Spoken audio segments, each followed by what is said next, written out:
de entrada das argilas que ingressam na fábrica. Um dos grandes problemas que a gente tem relacionado, são dois dos grandes problemas que a gente tem por ter uma variação aí na umidade de abastecimento da argila que entra na fábrica. Se a gente tem argilas muito úmidas, a gente tem perda de produção na moagem, né? A gente sabe que quanto mais seca a argila, maior é a produtividade do moinho. E com relação à granulação, do ponto de vista teórico, quanto mais seca tiver a argila, mais água eu vou adicionar na operação subsequente, que é a granulação, que sucede a moagem da argila, e vou permitir uma granulação melhor. Ou seja, se eu tenho uma especificação de granulação com 10% de umidade, mas ao final da moagem a minha argila está com 7% de umidade, eu vou ter que trabalhar muito bem no granulador para conseguir uma granulação adicionando somente 3% de água. Em contrapartida, se eu puder trabalhar com uma argila bem seca, com 2%, com 3% de umidade, a gente pode adicionar 7% de água para chegar nos mesmos 10% de água que eu mencionei, que poderia ser um padrão de granulação, e conseguir uma granulação bastante mais efetiva. E além do problema de você granular, pior quando você está com uma argila muito úmida, a gente tem um problema nas empresas quando a gente tem variação. Um velho problema que a gente sabe em qualquer processo industrial. Se um dia eu estou recebendo uma argila com 3, outro dia com 5, outro dia com 7, a regulagem do granulador começa a ficar mais complicada, porque eu tenho que estar constantemente alterando os parâmetros para conseguir uma constância de granulação. O pátio de secagem, embora a gente tenha aí uma grande vantagem, né? A gente tem um aliado natural, que é o sol, a energia solar, que é responsável pela evaporação da água, ele não é totalmente isento de custos, porque a gente tem custos associados ao consumo de óleo diesel, a mão de obra, né? A gente tem uma quantidade grande de pessoas que tem que estar trabalhando aí, estendendo a argila no pátio, recolhendo, às vezes fazendo isso com muita rapidez, porque está chegando a chuva e você tem que recolher a argila antes que ela pegue chuva, né? E tudo isso também gera manutenção, como a própria manutenção das máquinas que fazem esse serviço. Um outro aspecto inerente ao uso dos pátios de secagem diz respeito ao aproveitamento do espaço. Aqui no Brasil a gente ainda não tem tanto essa discussão, mas especialmente quando a gente vai para outras regiões do mundo, quando a gente vai, por exemplo, conversar sobre esse assunto na Europa, a gente sabe que há uma preocupação muito grande com o uso do espaço. O espaço não necessariamente ele é tão abundante como aqui no Brasil, e em algumas regiões do mundo a gente procura aí otimizar melhor o uso do espaço.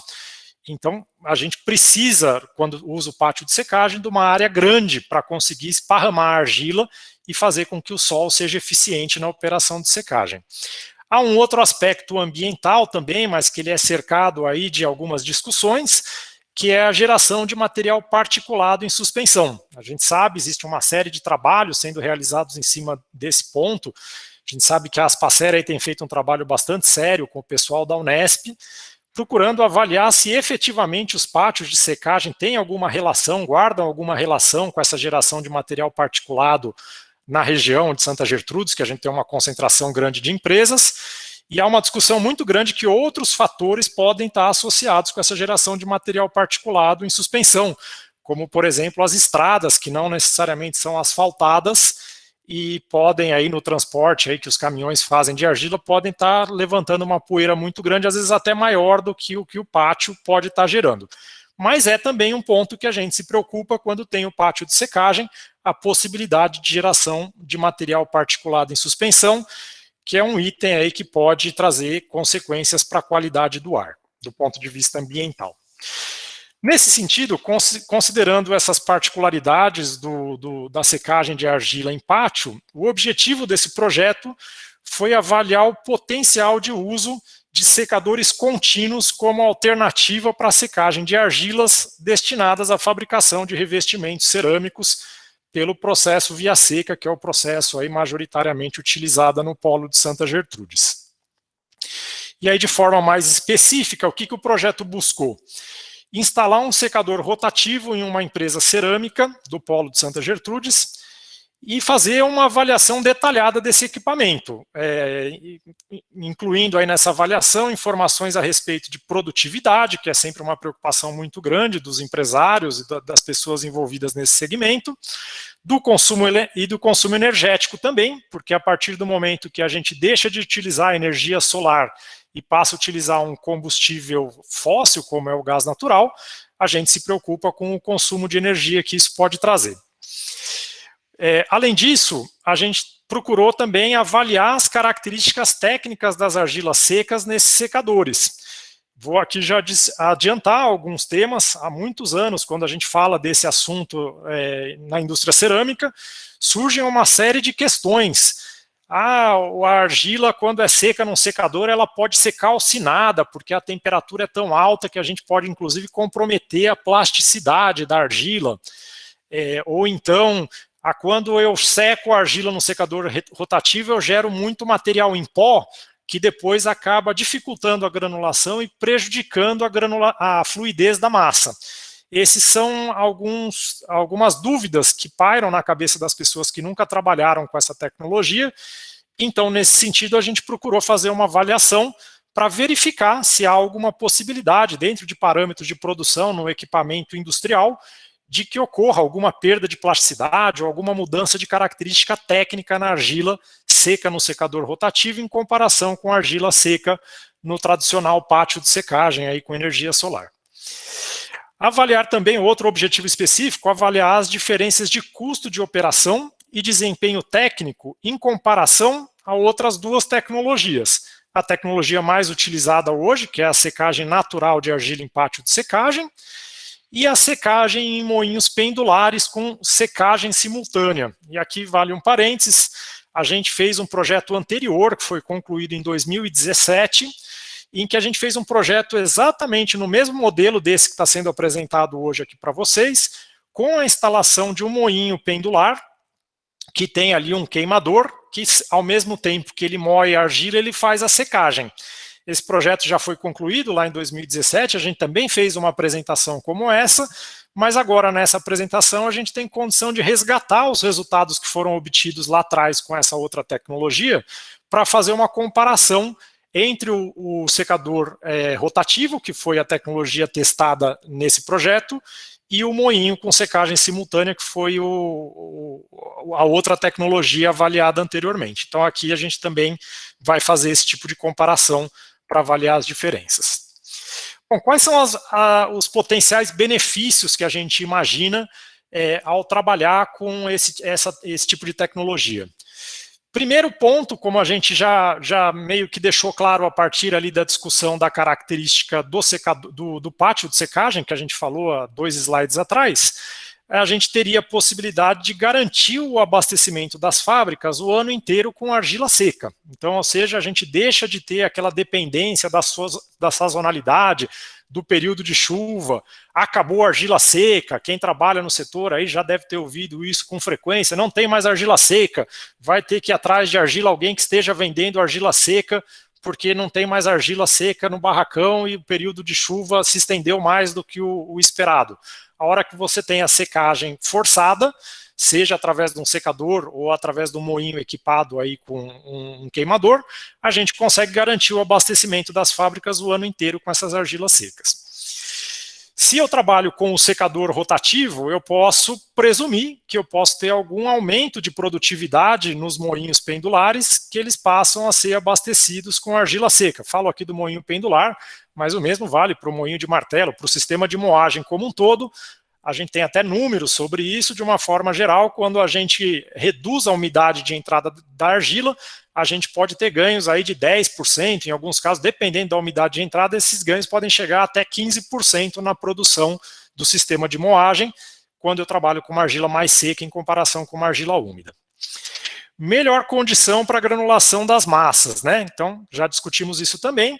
À medida que eu seco bem essa argila, eu posso adicionar mais quantidade de água no granulador e com isso eu posso conseguir uma granulação mais efetiva, uma massa mais bem granulada, que vai gerar maior fluidez, vai carregar melhor os estampos das prensas e com isso tende a favorecer a qualidade do produto final. Consequência de tudo isso que a gente falou, redução das variações das características técnicas das massas.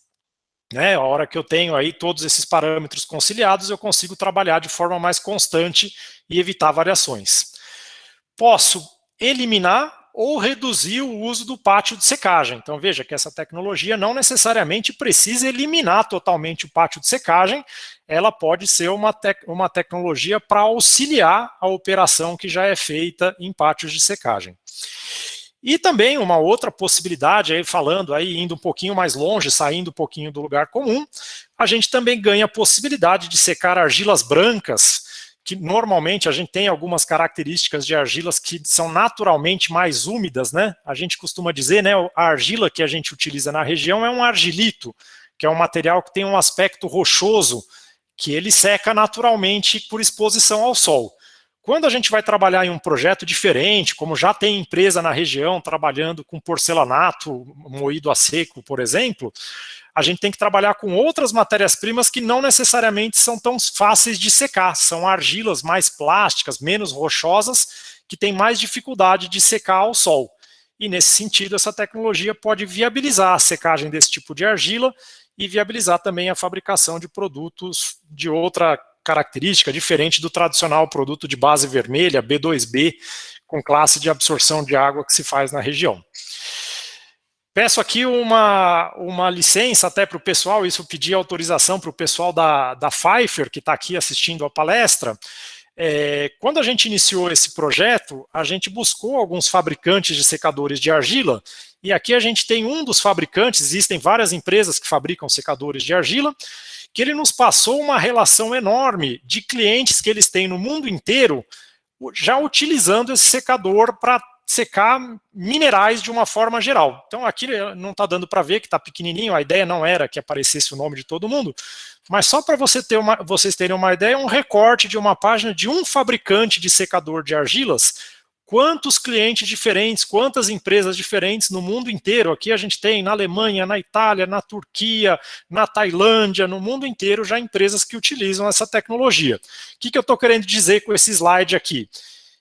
Que a gente não está falando de uma tecnologia nova, totalmente inovadora, que ninguém utilize isso em outros segmentos industriais. Isso já é uma realidade em diversos segmentos industriais. Dessa mesma tabela aí que o pessoal da Pfeiffer me passou lá atrás, quando a gente começou esse projeto, aqui também só um pequeno recorte dessas empresas ali, dando um zoom na região do que eles usam o secador para fazer a secagem. Então a gente tem aqui a Albita, que é um feldspato, coque, areia, argila plástica, fluorita, barita, gesso, quartzo, magnesita, tem uma quantidade enorme, minerais de ferro, de cromo, né, que podem ser secos utilizando essa tecnologia. E eu não coloquei aqui, mas naturalmente a gente sabe que mesmo no Brasil, essa tecnologia já é utilizada, já é realidade, existem empresas, especialmente no Nordeste do Brasil, no Sul do Brasil, que já trabalham com essa tecnologia de secagem de matéria-prima. Então, ou seja, esse projeto ele tem um caráter de inovação, da gente fazer uma comparação de levantamento de números que talvez eles não tenham sido feitos ainda pro polo de Santa Gertrudes, mas não é verdade quando a gente pensa que isso é totalmente inovador para o setor cerâmico ou para outros segmentos que já utilizam essa tecnologia há muitos anos para fazer secagem de minerais, inclusive de argilas em diversas regiões do mundo, inclusive para a fabricação de cerâmica. Falando especificamente então desse equipamento, o secador de argilas, esses secadores eles podem ser fabricados com capacidades variáveis de produção. Então, de acordo com os catálogos dos fabricantes, a gente tem equipamentos que podem ser dimensionados para secar desde 1 tonelada até 200 toneladas hora, né? Eu que já estou bastante tempo aí no setor, a gente sabe que toda vez que a gente fala de alguma tecnologia para o setor cerâmico, a primeira pergunta que aparece na palestra mas quanto que produz? Isso aí vai dar produtividade para atender nossas fábricas? Porque as fábricas aqui no interior de São Paulo são muito produtivas, né? E aqui a gente tem uma produtividade muito alta, né? 200 toneladas hora de produção que um equipamento pode chegar, não todos os fabricantes chegam nessa produção, mas os catálogos de alguns equipamentos podem chegar nisso, que é suficiente aí com um equipamento, por exemplo, você fazer o abastecimento de muitas linhas de produção. também podem operar com diferentes combustíveis. O trabalho aqui é um trabalho que foi financiado pela Comgás, todos os dados que vão ser apresentados estão relacionados com o uso de gás natural, mas é fato que a gente pode pensar nessa mesma tecnologia utilizando combustíveis diferentes também. E esses equipamentos também podem trabalhar com sistemas de recuperação de gases quentes para aumentar a eficiência energética. Então, a gente sabe, nos últimos anos, muito trabalho tem sido feito para se recuperar gases dos fornos, e com isso a gente consegue reduzir o consumo de combustível e tornar aí a eficiência energética maior. E da mesma forma que a gente faz isso, por exemplo, com o secador de placas, ou mesmo com os próprios queimadores do forno, a gente pode direcionar uma parte dos gases do forno para esse secador e recuperar um pouco desse calor, de maneira a gastar menos combustível também.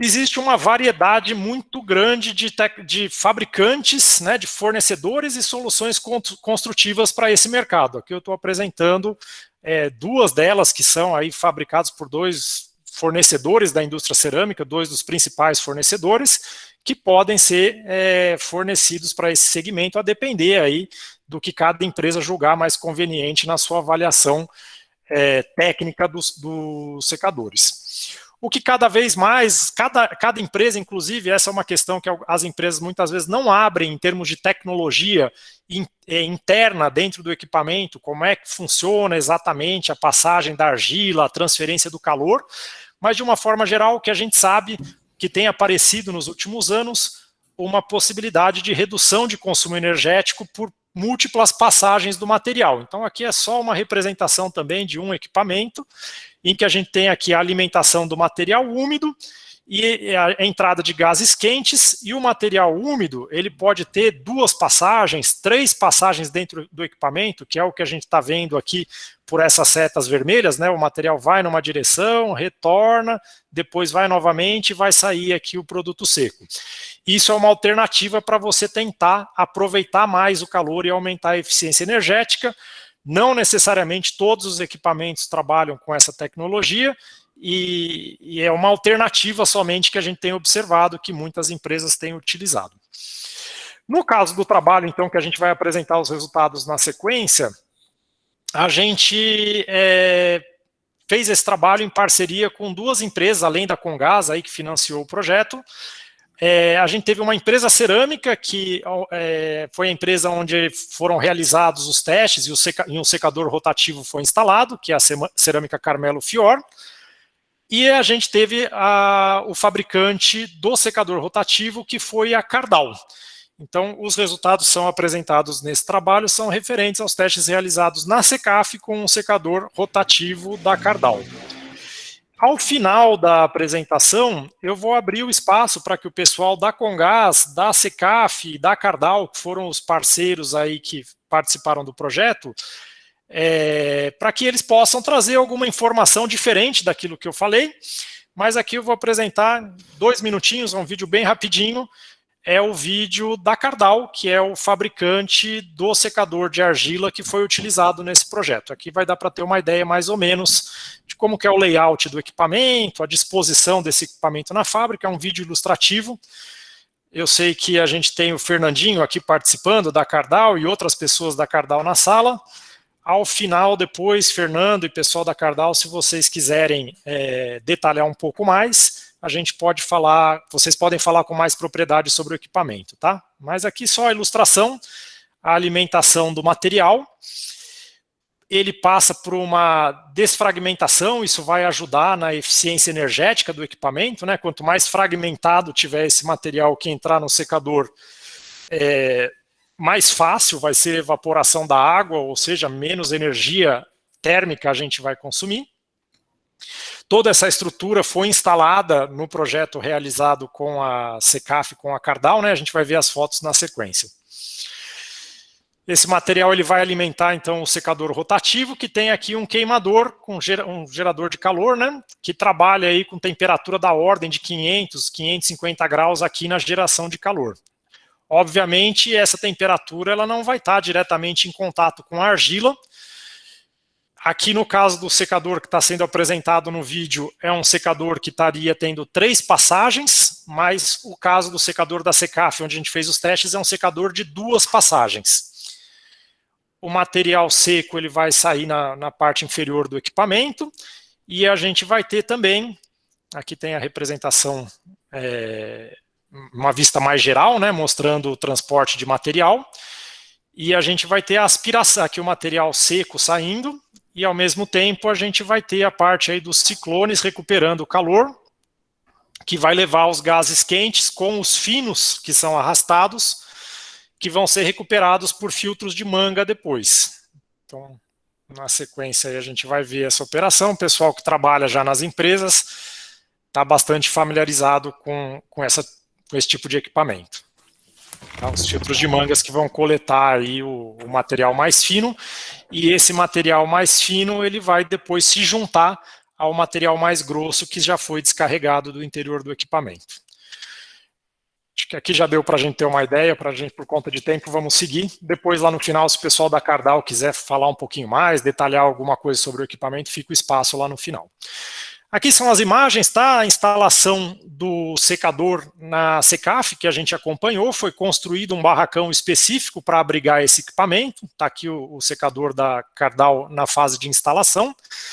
E interessante observar isso, né? Esse barracão ele foi construído vizinho ao barracão de armazenamento de argila, e de maneira que a gente consegue ter o fluxo de material, ou seja, o material úmido ele vem da jazida, ele é depositado nesse barracão, ou ele pode já diretamente alimentar esse secador. O material que vai sair do secador rotativo, ele vai direto para esse barracão de argila, até porque ele sai com alguma temperatura, e aí você armazena isso por um tempo para depois conduzir esse material que foi seco para as etapas subsequentes da fábrica. O vídeo já mostrava, mas está aqui ainda em fase de instalação, o britador sendo instalado. Aqui é o caixão alimentador, né? Aqui ao lado é o barracão de argila, onde a pá carregadeira vai vir e vai alimentar o caixão alimentador, que diretamente vai transportar o material aí para esse britador aí, que vai quebrar o material antes de ingressar no equipamento. Aqui a gente tem a tela de visualização do processo do equipamento da Cardal, onde a gente tem uma série de parâmetros, aqui além da representação gráfica do equipamento, a gente tem aqui todos os controles que a gente pode ter, tanto de produção, né, através da alimentação, que nem nessa foto que foi tirada ali da tela, a gente está alimentando com 47 toneladas por hora. Aqui a gente controla a temperatura no queimador, está a 550 graus, a depressão, que vai nos dar a tiragem de gases quentes do equipamento, e também vai estar relacionada com a nossa capacidade de secagem. A temperatura desses gases que estão sendo extraídos da câmara do secador e que vão vir aqui para o filtro de mangas, nesse caso aqui, ó, monitorando com termopar, 111 graus, e uma série de outras informações aí para efeito de controle do equipamento.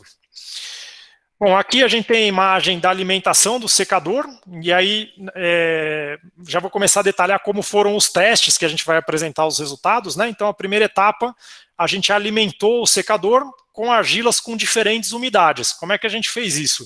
A gente preparou montes nesse barracão de argila que tinham umidades diferentes. Então, a gente partiu aí de umidades da ordem aí de 11% e chegamos a testes, depois a gente tem os números direitinho, aí da ordem de 14%, 15% de umidade.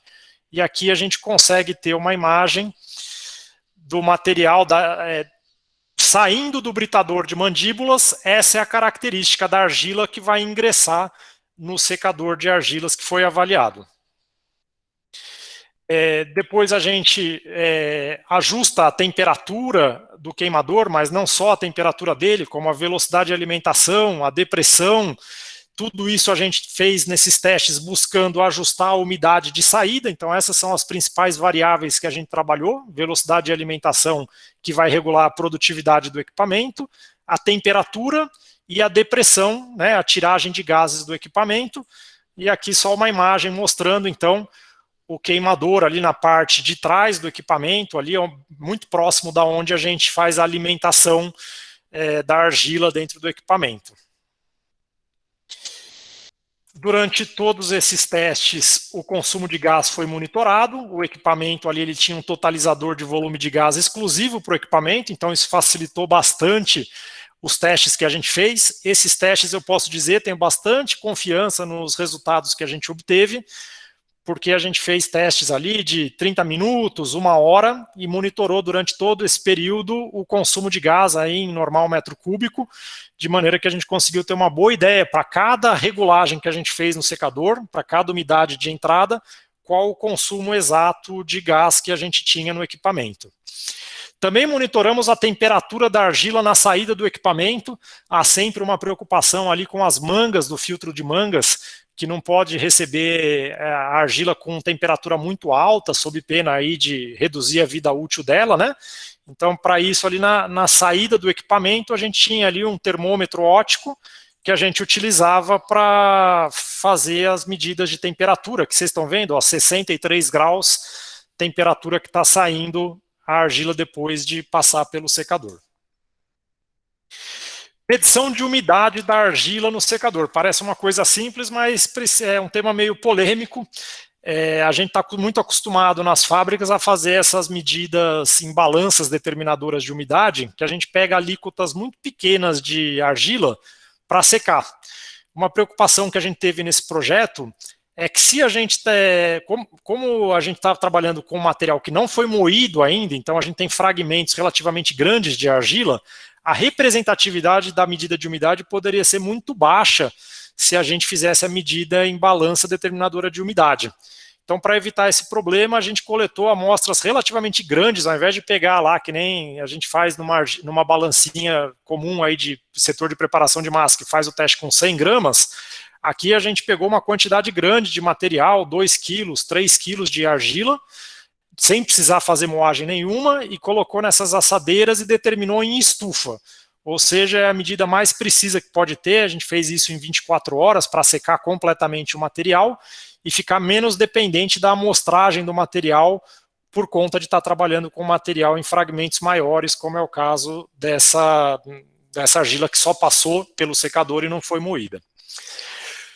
Cada teste que foi feito, a gente segregou essas argilas secas em montes individuais para depois fazer a comparação de propriedades na fábrica. Então aqui a gente está aqui tudo identificado com placas, a umidade obtida, que teste que é em cada caso, para que a gente tivesse depois o acompanhamento dessas argilas na fabricação. Então tudo isso foi segregado e a gente conseguiu acompanhar na fábrica.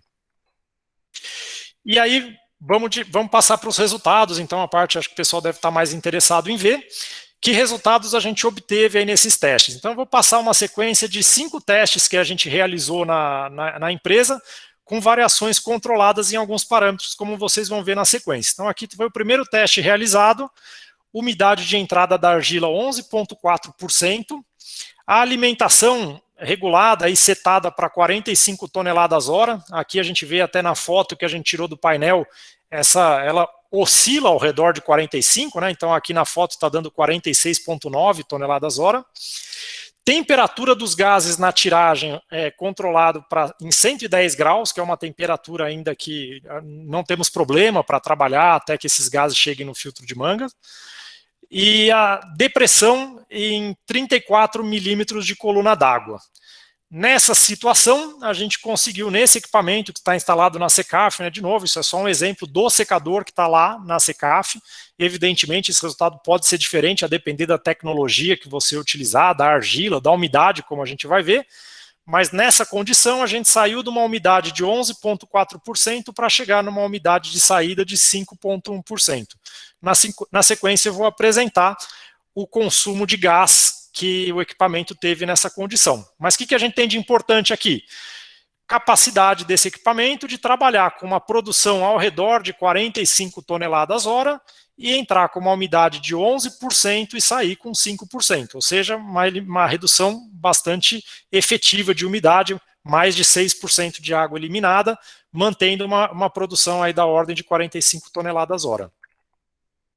Mas e se a gente quiser trabalhar com essa argila mais seca, a gente consegue trabalhar, como eu falei, o ideal para a gente granular bem a massa, seria que a gente tivesse a argila bem sequinha para poder colocar bastante água na granulação e com isso conseguir fazer grânulos bem formados. Quanto mais água eu puder colocar na granulação, mais bem formado vai ser o grânulo. Então, de novo, estamos com a argila com umidade em torno de 11%, 11,2%, mesma velocidade de alimentação, 45 toneladas hora, está aqui no print que a gente deu da tela, 43 toneladas hora. E a gente alterou um pouquinho aqui, subimos um pouco a temperatura, mas especialmente aumentamos a depressão da câmara do equipamento, passando dos 34 milímetros de coluna d'água para 43. E a temperatura que estava em 110, a gente subiu para 115. Nessa situação, a umidade de saída da argila, dos 11 que ela ingressou, ela saiu com 3,5% de umidade. Naturalmente, vamos gastar mais gás para fazer isso, que é o que a gente vai apresentar na sequência. Terceiro teste, vamos agora ser mais econômicos, vamos trabalhar numa situação menos forçada na secagem. Umidade de entrada de 11%, alimentação de 45 toneladas hora, a mesma dos testes anteriores, mas baixando a temperatura para 80 graus, lembra, estava 110, 115 nos testes anteriores, e a depressão baixando também para 25 milímetros de coluna d'água, ou seja, reduzindo a tiragem. Com isso, a gente também vai reduzir aí a evaporação de água. Nesse caso, a umidade de 11,1, ela caiu para 6,5. Foi eficiente para tirar quase 5% de umidade, mas a gente já estaria aqui numa condição de umidade relativamente alta, pelo menos na minha avaliação, para dar continuidade ao processo com uma argila 6,5%, na minha avaliação, é uma umidade já um pouco elevada. Outros testes foram realizados. Poxa, mas vocês só testaram argila com 11 de umidade? Porque, por vezes, a gente precisa trabalhar com argilas mais úmidas. Então, a gente fez um outro teste com 14% de umidade na entrada, e aqui baixamos um pouco a produção para tentar tirar aí com uma umidade, para ver como isso refletiria na umidade de saída do material. Temperatura em 115 graus, depressão 35 milímetros de coluna d'água, ou seja, as condições são basicamente as mesmas do teste 2, que eu já tinha apresentado, com a diferença que a gente ainda baixou um pouquinho a alimentação de 45 para 40 toneladas hora. E a umidade de entrada está mais alta, está em 14%. Nessa configuração, a umidade de saída ficou em 7,6%. Teste 5, umidade de entrada também intermediária entre as anteriores, 12,5% de umidade, voltamos à produção de 45 toneladas hora, temperatura dos gases aqui na saída 110 graus e depressão 35 milímetros de coluna d'água, umidade de saída 5,8. Essa tabela na sequência resume esses resultados. Essa apresentação depois vai ser disponibilizada para vocês. Vamos ver o que é mais efetivo. Depois a gente vai ver se manda por e-mail ou deixa disponível no nosso site para que vocês possam fazer o download, quem tiver interesse em ter esses números direitinho. Mas aqui a gente tem então a umidade de entrada dos 5 testes, a produção, que a gente está avaliando pela alimentação, umidade de saída, e aqui a gente tem as primeiras informações a respeito de consumo de gás. Então aqui a gente tem, para uma alimentação, na média, praticamente todos os testes de 45 toneladas hora, apenas um deles um pouco mais baixo de 40 toneladas hora, a gente teve consumos de gás, 402 normal metros cúbicos por hora no primeiro teste, 429 no segundo, que é aquele que a gente secou mais argila, 267, caiu bastante o consumo naquele terceiro teste, onde a gente abaixou a temperatura e a tiragem de gases do equipamento, mas secou menos a argila, né? O consumo em normal metro cúbico por hora caiu para 267. O teste 4, que é com argila mais úmida, 372 normal metro cúbico hora, e o teste 5 se aproxima muito do resultado do teste 1, com 406 normal metros cúbicos por hora. Água evaporada em quilos por hora varia aí a depender da quantidade de umidade da argila e também do quanto a gente elimina, né? Mas a gente teve valores aí que, na média, se aproximaram aí de 3 mil quilos de água por hora, 3 toneladas de água hora. E nos testes menos efetivos, onde a gente secou menos a argila, que é esse teste 3, esse número se aproximou de 2 toneladas hora de água evaporada. Consumo específico, que aí quem está pensando em custo, essas informações são as informações mais úteis.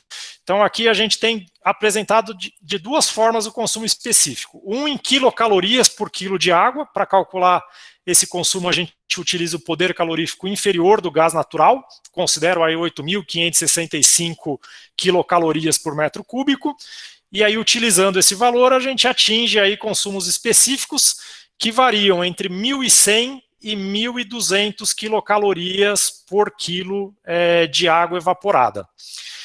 Aqui vem uma discussão, né, do ponto de vista teórico. A gente considera aí que o calor de evaporação da água é em torno de 800 quilocalorias por quilo de água evaporada. O fabricante do secador, a hora que ele vê esses resultados, e eu preciso fazer esse alerta aqui, né, esses resultados se referem ao start do equipamento. Esse equipamento não tinha trabalhado ainda e esses foram os primeiros testes que foram realizados no equipamento.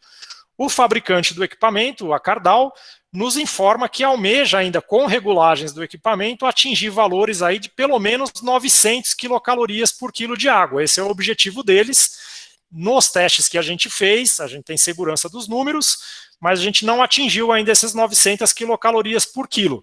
E o fabricante, a própria Secaf, colocando esse equipamento em operação, tem a expectativa de conseguir abaixar esse consumo específico do equipamento para se aproximar mais das 900 quilocalorias por quilo de água evaporada.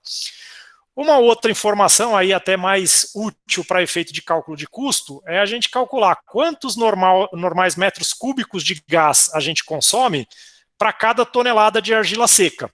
Então essa conta eu estou fazendo para argila seca mesmo, ou seja, para argila com zero de umidade, tá?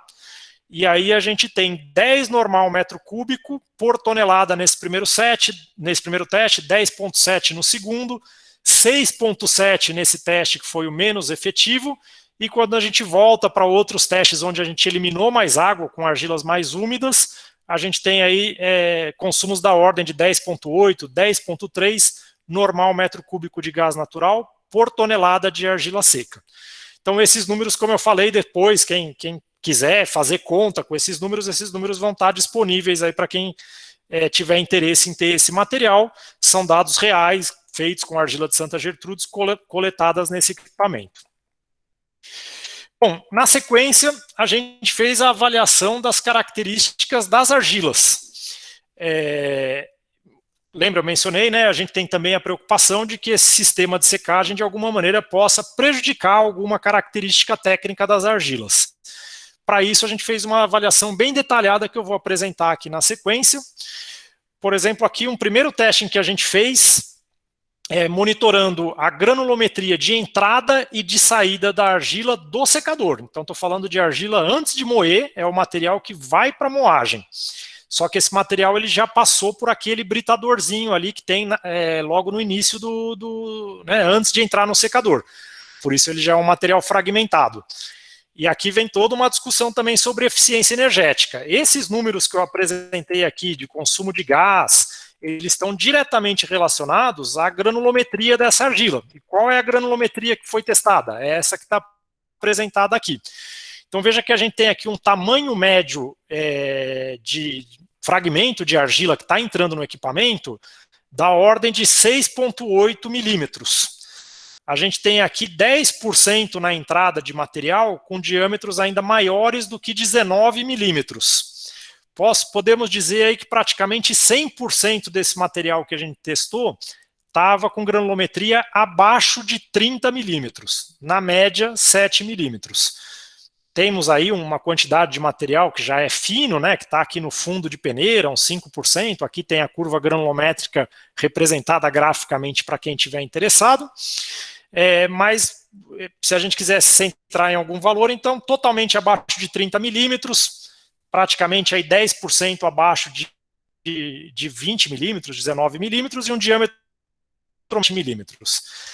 A hora que esse material sai do secador, é lógico que isso depende também da amostragem. A gente tem alguns resultados até que ficam meio esquisitos. Pô, o material parece que está saindo um pouco mais grosso do que o da entrada, mas o grosso, a maior parte dos testes que a gente fez, na saída a gente encontra o material um pouco mais fino que ele entrou. Então, se o tamanho médio era 6,8 milímetros na entrada do secador, ele vai sair com um tamanho médio de 5,5. Ah, mas gera muito fundo. A gente vê aqui, aumenta um pouquinho. Passou de 5,1 que a gente tem na entrada para 7,9. Na minha avaliação, não é uma variação expressiva. O que acontece pela própria movimentação do material dentro do equipamento e a própria fragmentação que a saída de água proporciona, a gente quebra ali os fragmentos maiores. Então aqui a gente tinha 10% de material mais grosso, maior do que 19 milímetros na entrada, na saída esse material se reduz aí para 1%, mas ele não vai parar tudo aqui no fundo, ele vai estar aqui distribuído nas outras peneiras mais grossas, de 5 milímetros, de 3 milímetros, de 2 milímetros de abertura. Bom, aqui a gente tem então para todos os testes, e aqui eu mostro para vocês, não vou me ater muito, tamanho médio na entrada e na saída, sempre ao redor aí nesses testes que a gente realizou, em torno aí de 5 milímetros, 6 milímetros, 7 milímetros, e a gente fez também esse olhar mais cuidadoso para a fração menor do que 0,4 milímetros, seria o fundo da peneira, aí, da peneira mais fina que a gente utilizou, que a gente tem aí variações pequenas também, ao redor aí de 6, 7, 8, em alguns casos aí 11, 12% de material com diâmetro menor do que 0,4 milímetros. Bom, mas a grande preocupação do ceramista é o que vai acontecer com a granulometria do material granulado, porque gerar material fino é até bom, para moagem legal, vai me ajudar ali no moinho, vai antecipar o trabalho que o moinho vai fazer. A preocupação é se eu tiver dificuldade para granular esse material e aumentar a concentração de finos no material granulado, depois do granulador. Então isso a gente fez industrialmente, lá nos granuladores da Secaf, e a gente tem aqui a argila padrão, que foi seca no sol, no pátio, essa é a curva granulométrica, né, a representação aí das porcentagens retidas em cada malha na condição padrão, e nos 5 testes, aqui eu estou representando, né, o teste 1 é aquele que a gente secou de 11,4 para 5,1, o teste 2 é aquele que secou de 11,2 para 3,5% de umidade, e assim por diante. Então, os 5 testes feitos no secador rotativo em comparação com o padrão.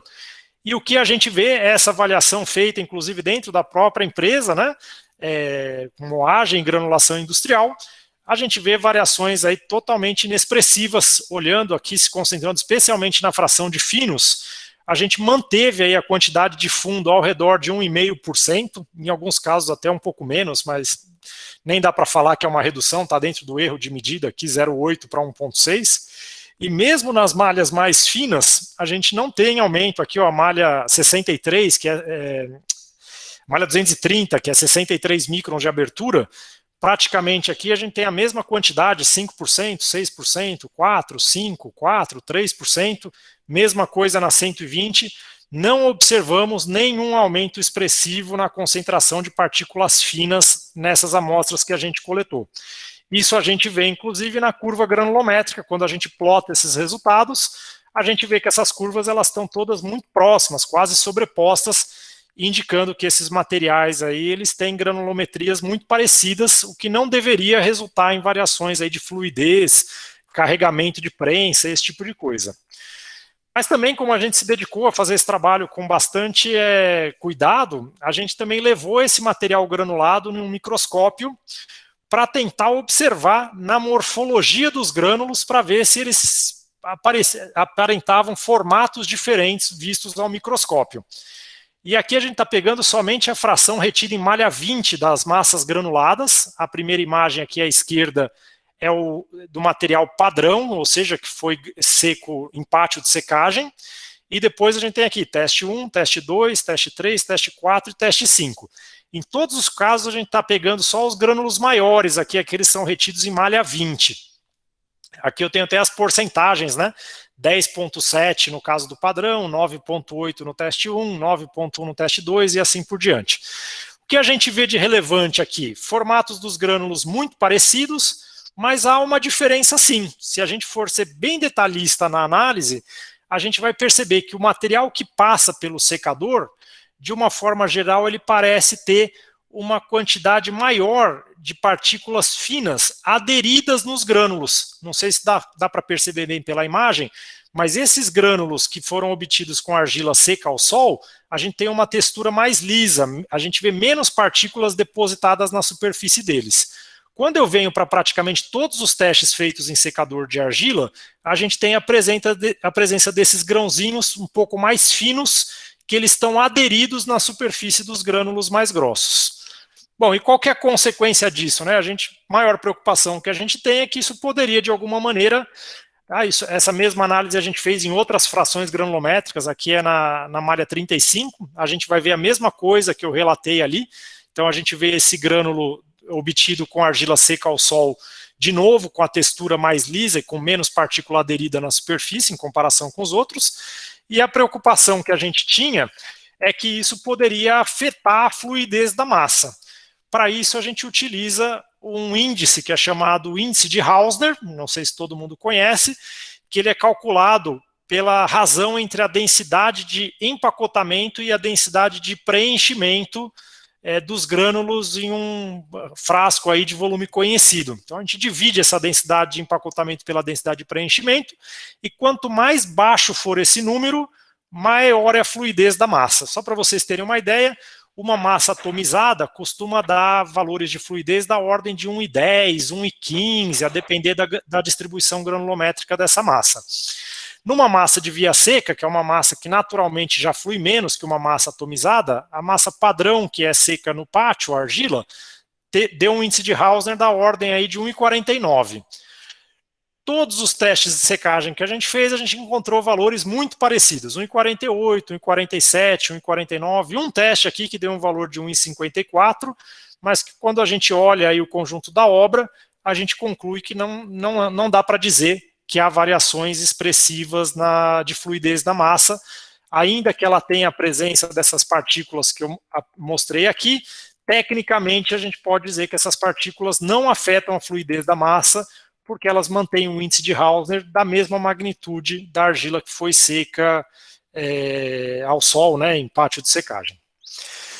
Depois a gente prensou corpos de prova em laboratório e fez toda uma avaliação cuidadosa de várias propriedades, que por questão aí de tempo também eu vou ser um pouco mais ágil aqui, para não me deter tanto nesses detalhes. Resíduos, né, isso foi moído industrialmente, todos muito parecidos, densidade aparente muito parecida. Ponto principal, resistência mecânica, que a gente mede através de um módulo de ruptura-flexão, e a gente fez essas medidas tanto ao úmido, antes de secar os corpos de prova, como depois de secar.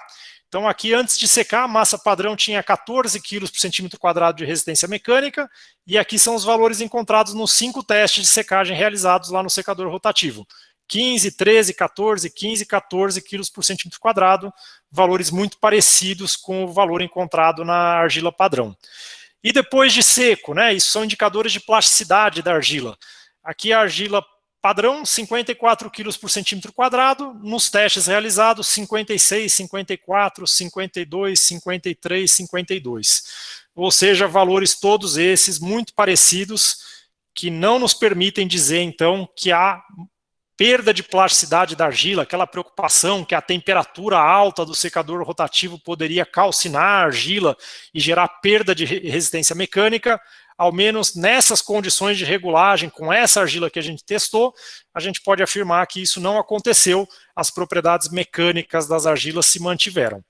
Demais propriedades, depois dos corpos queimados, absorção de água, retração de queima, perda ao fogo, resistência a queimado e dilatação térmica, todas elas também se mantêm constantes, nenhuma propriedade aí que seja digna de nota, de observar, olha, a argila do pátio, ela é diferente das argilas que foram secas no secador. Não podemos afirmar isso, os resultados todos mostram uma similaridade muito grande entre os resultados das argilas secas no secador com a argila que foi seca no pátio.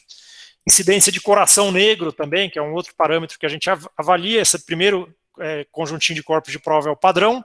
Todos os seguintes aqui são os testes de 1 a 5, mostrando que esse parâmetro também se mantém inalterado.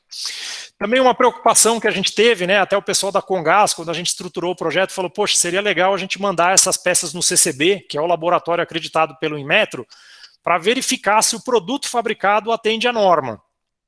Aí a gente enviou essas peças que foram fabricadas na empresa, aqui eu já não estou mais falando de corpo de prova de laboratório, estou falando de peças em 2 formatos diferentes que foram fabricados na SECAF, e aqui estaria a absorção de água dentro da norma, carga e módulo de ruptura do produto, né, muito acima, né, para uma espessura de 6,6, carga de ruptura de 900 newtons e modo de ruptura-flexão de 33 megapascal, muito acima das especificações de norma. Gente, parte final aqui, últimos slides para a gente finalizar, é aquela parte de fazer a comparação de tecnologias. Eu vou ser breve, até porque esses resultados do moinho com secagem simultânea já foram apresentados em um evento anterior. Eu vou só resgatar alguns números. Para quem não se lembra, esse foi um outro projeto que foi realizado pela Comgás, financiado pela Comgás, em que um moinho pendular foi instalado na cerâmica Almeida. E nesse caso, esse moinho, então, ele é equipado aí com um queimador que permite secar a argila ao mesmo tempo que moe. E a gente vai comparar os resultados que a gente obteve desse projeto, projeto 201 da Comgás, com o projeto que a gente está discutindo agora do secador rotativo que foi instalado na Secaf. Só lembrando, né, aqui tem algumas outras imagens, aqui está o gerador de calor. A diferença que tem é como a gente vai agora secar no moinho pendular, a granulometria de saída do material é muito mais fina do que no secador. Então, assim, o que tem de diferente é que esse equipamento ele não só seca, como ele está moendo ao mesmo tempo, ele está fragmentando a argila, e isso, como a gente vai ver, pode trazer algumas diferenças aí nos resultados quando compara as duas tecnologias. Aqui a gente fez mais testes, mas eu estou resgatando só 3 testes que a gente fez lá em 2016, 2017, nesse moinho instalado na Almeida, em que a gente entrou com argila de 12% de umidade, ou seja, umidade muito parecida com esses testes que a gente fez agora na Secaf. E aí, num teste 1, a gente tirou essa argila com 4,5% de umidade, no teste 2 a gente tirou com 3,4% e no teste 3 com 1,9%. Ou seja, a gente fez reduções bem expressivas de umidade. No caso aí de menor retirada de umidade, a gente está falando aí em torno aí de 7,5% de umidade, e teve casos aqui que a gente se aproximou de 10% de retirada de água nesse equipamento, que é o moinho com secagem simultânea. Temperatura que a gente regula lá mede no termoparque, está na geração de calor variável, 120, 155, 190. Aí a temperatura, os pontos de medida são diferentes, aí a gente não pode comparar com o moinho secador, né, com o secador rotativo, mas tenho aqui temperaturas bem baixas, 39, 45, 59, a depender da temperatura que a gente realiza o teste. Temperatura da argila na saída desse equipamento, 26, 29, 39 graus, depois de seca e moída, né, na esteira de saída. E aí o consumo de gás em normal metro cúbico por hora, 108, 108, 192 normal metro cúbico por hora. O resíduo de moagem dessa argila, ou seja, uma argila que sai bem fino, lá nesse teste que foi realizado na Almeida, em torno de 18, 19, 23% retido em malha 200. E a produção desse moinho é um moinho ali que está especificado para trabalhar em torno de 20 toneladas hora. Nesse teste deu 18,3 toneladas por hora, nesse outro 20,3 e nesse outro 19,17. Antes de apresentar o próximo resultado, que aí a gente vai transformar isso em consumo específico, aqui eu preciso fazer uma menção de que a coleta desses valores de consumo de gás, ele foi um pouco menos preciso do que no caso desses testes realizados agora no secador rotativo da Secaf, porque nesse caso específico a gente não tinha ainda um totalizador de volume para monitorar o consumo de gás, instalado exclusivamente no moinho. Então, essa fábrica, a gente pegou a partida da fábrica, foi ali, a fábrica nem estava produzindo ainda, e o único equipamento que consumia gás era esse equipamento. Então, a gente fez as leituras lá pelo cavalete de entrada de gás da fábrica.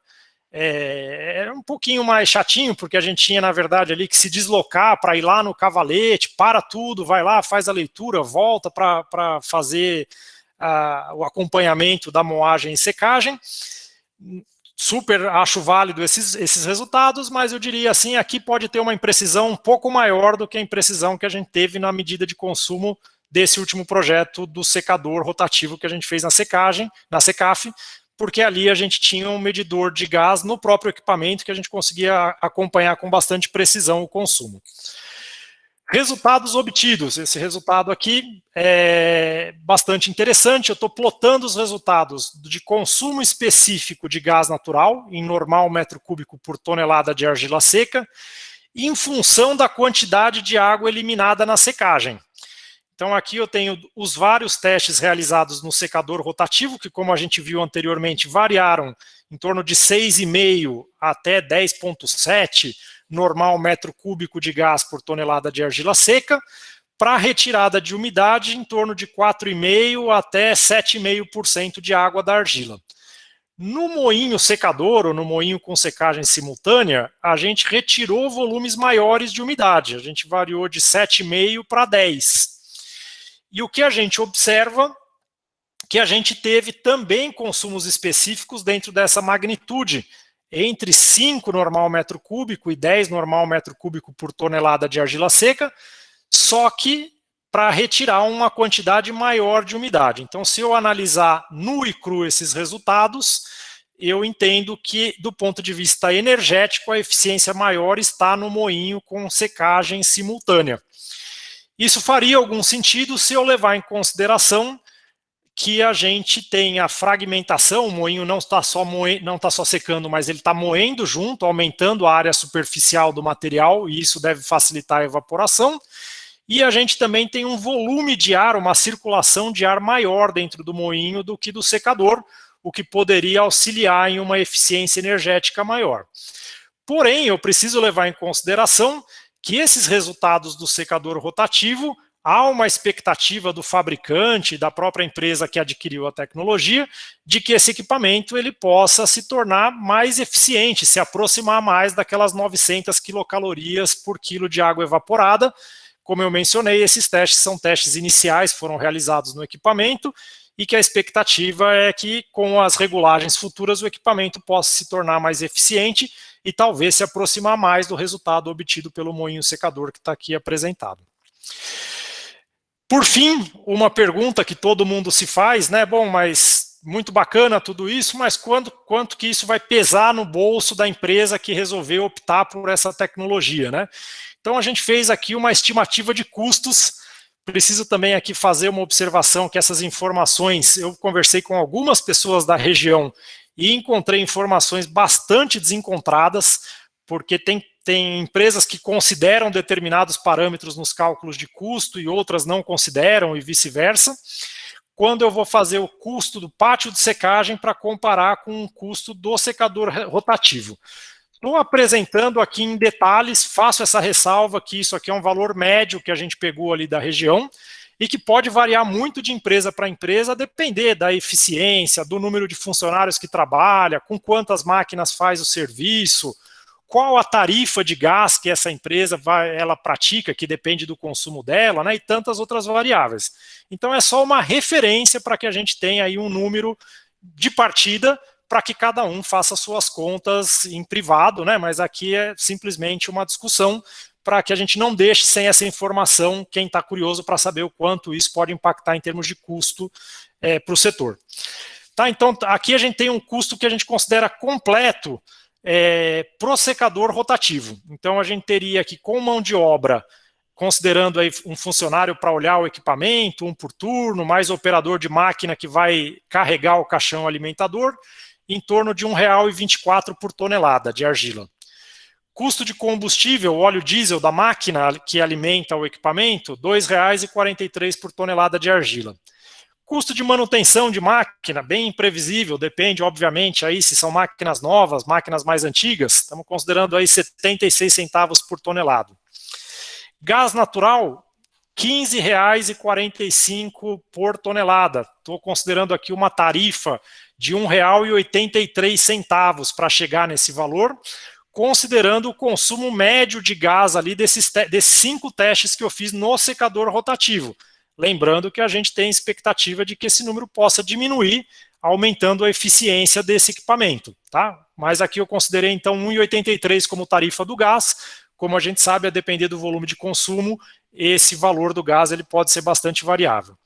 E energia elétrica, né, para rodar ali o secador, esse tipo de coisa, considerando a potência instalada e o custo médio da energia elétrica ali na região, consideramos R$ 1,70, de maneira que tudo isso representa aí na soma R$ 21,59 por tonelada. Aqui eu sei que pode existir muita divergência de empresa para empresa, mas no que eu apurei de números na região, eu calculo que esse número ele é cerca de 28% maior do que o custo que hoje as empresas têm com o pátio de secagem. De novo, né, esse número pode depender muito da eficiência com que você trabalha no pátio de secagem, da tarifa de gás e uma série de outros parâmetros que a gente falou. Isso aqui é uma média que eu apurei ali do que a gente imagina que seja representativo da região. Então, eu calculei aí o custo do pátio de secagem em torno de R$ 16,70, R$ 16,80 por tonelada, o que vai dar aí um incremento de 28% quando eu considero esses R$ 21,59 por tonelada do secador rotativo. Vale mencionar, além da possibilidade de aumentar a eficiência do secador rotativo, vocês já viram, existem outras tecnologias, outros equipamentos e, inclusive, a possibilidade de recuperar calor. Esses testes todos foram realizados sem recuperação de calor do forno, utilizando 100% do calor com a queima de gás natural para gerar esse custo de R$ 15,45 por tonelada. A expectativa que a gente tem com um sistema de recuperação de calor é que a gente consiga, a depender do quanto de calor você recupera, chegar em reduções aí de 30% a 40% desse custo de gás natural. E isso não é chutação, isso é baseado em dados reais que já existem em empresas que trabalham com equipamentos de secagem e que recuperam calor. Você pode reduzir aí de 30% a 40% do consumo de gás natural. Nessa situação, a gente praticamente, se realmente a gente conseguir uma redução aí de 40% no consumo de gás natural, praticamente aí a gente se aproxima de um empate técnico entre o custo do secador rotativo e o custo do pátio de secagem. Para essa previsão que a gente fez, volto a reforçar aqui que minha ideia não é empurrar nenhum número goela abaixo de ninguém. Esses números, na verdade, cada empresa tem que fazer a sua conta e chegar à conclusão da viabilidade da tecnologia. Gente, para finalizar, já estamos aqui, já nos aproximando aí do horário final, eu queria deixar um tempinho para o debate no final. Resumidamente, aí só tudo que a gente falou, em alguns comentários, então, o que a gente aprendeu com esse trabalho. A secagem forçada das argilas é uma alternativa técnica viável e que pode permitir uma maior padronização dos seguintes parâmetros na fabricação de pisos ou de produtos cerâmicos de uma forma geral. Umidade da argila para moagem, consequentemente da produção dos moinhos, consequentemente da qualidade do pó granulada e do próprio custo de preparação de massa. Essa foi uma informação também que o pessoal, quando eu conversei com algumas pessoas da região, queria saber qual que é o teu custo hoje do pátio de secagem, né? Aí o pessoal me fala, poxa, Fábio, depende. No período de sol é um custo, no período de chuva é outro custo. Então você tem inclusive uma sazonalidade do custo de preparação de massa hoje com o pátio de secagem. À medida que você trabalha com essa tecnologia, você tem isso mais constante, mais padronizado, mais previsível. A tecnologia de secagem de argila já é utilizada no setor cerâmico brasileiro e no mundo inteiro, em diversos setores industriais diferentes. Então não estamos falando aqui não estamos reinventando a roda, é uma coisa que já existe, já é aplicada, a gente viu ali no slide que eu apresentei, em diversos segmentos, em diferentes países e no próprio Brasil para fazer piso. Testes realizados no secador do projeto permitiram reduções de umidade de 5% a 8%, mantendo produtividade ao redor de 40 toneladas hora. Então esse equipamento em especial que foi testado, o equipamento aí que a Cardal forneceu para a Secaf, a gente teve aí produtividades até um pouco mais altas, a maior parte dos testes aí ao redor de 45 toneladas hora, retirando de 5% a 8% de umidade da argila.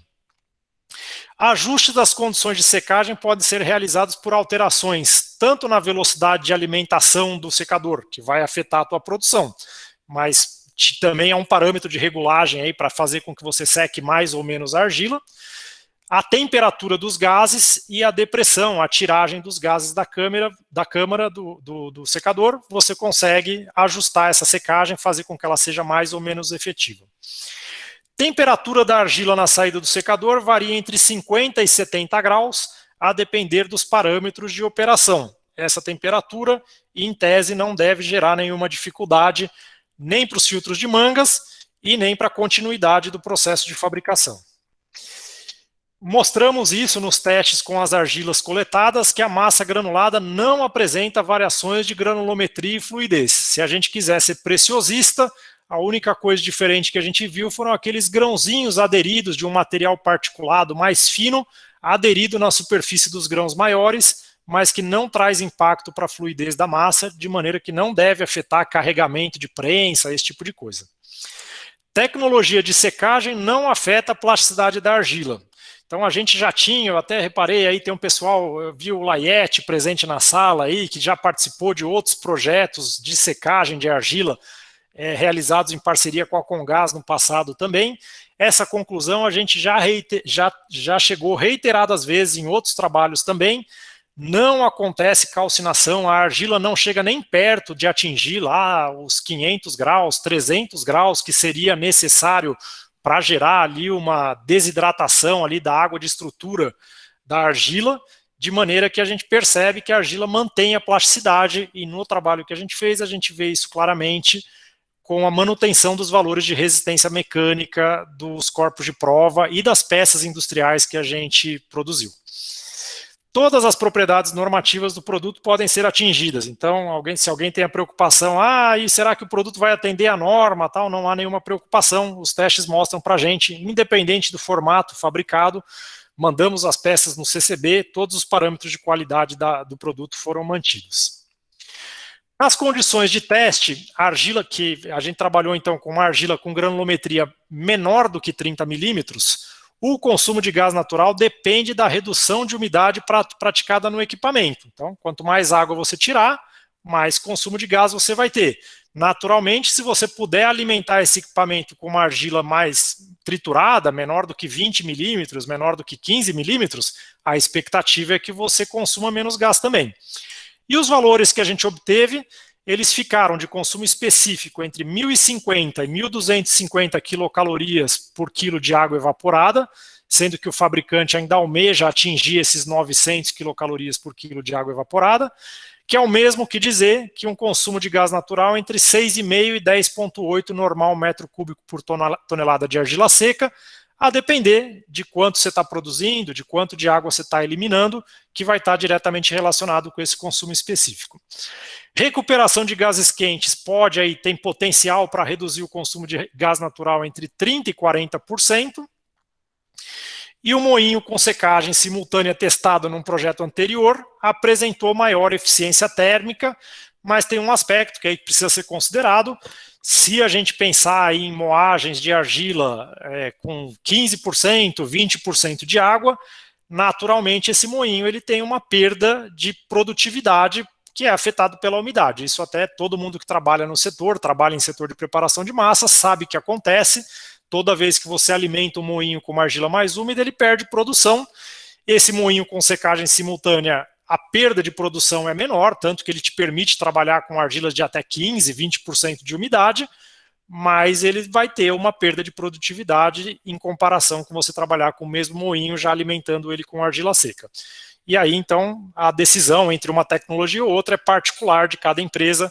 A partir desses parâmetros, a expectativa que a gente tem é uma contribuição, que a gente esteja contribuindo com informações que podem ser úteis para os empresários, para as empresas, avaliar essa possibilidade no futuro, se realmente isso é viável e qual tecnologia pode ser mais interessante para cada empresa. Gente, com isso eu finalizo minha apresentação. Eu não sei se nós temos perguntas no chat, mas antes de abrir para as perguntas do chat, eu queria abrir a palavra, primeiro para o pessoal da Comgás. Eu não sei se o Rodrigo, o Hudson ou o João, alguns dos parceiros aí que trabalharam com a gente, tem algum comentário em cima da apresentação. Só pediria que a gente fosse breve, a gente tem aí 12 minutos até o horário previsto aí que a gente marcou até 6 horas. Se a gente puder ser breve, depois eu queria passar também para a Cardal e para a Secaf, se eles quiserem fazer algum comentário.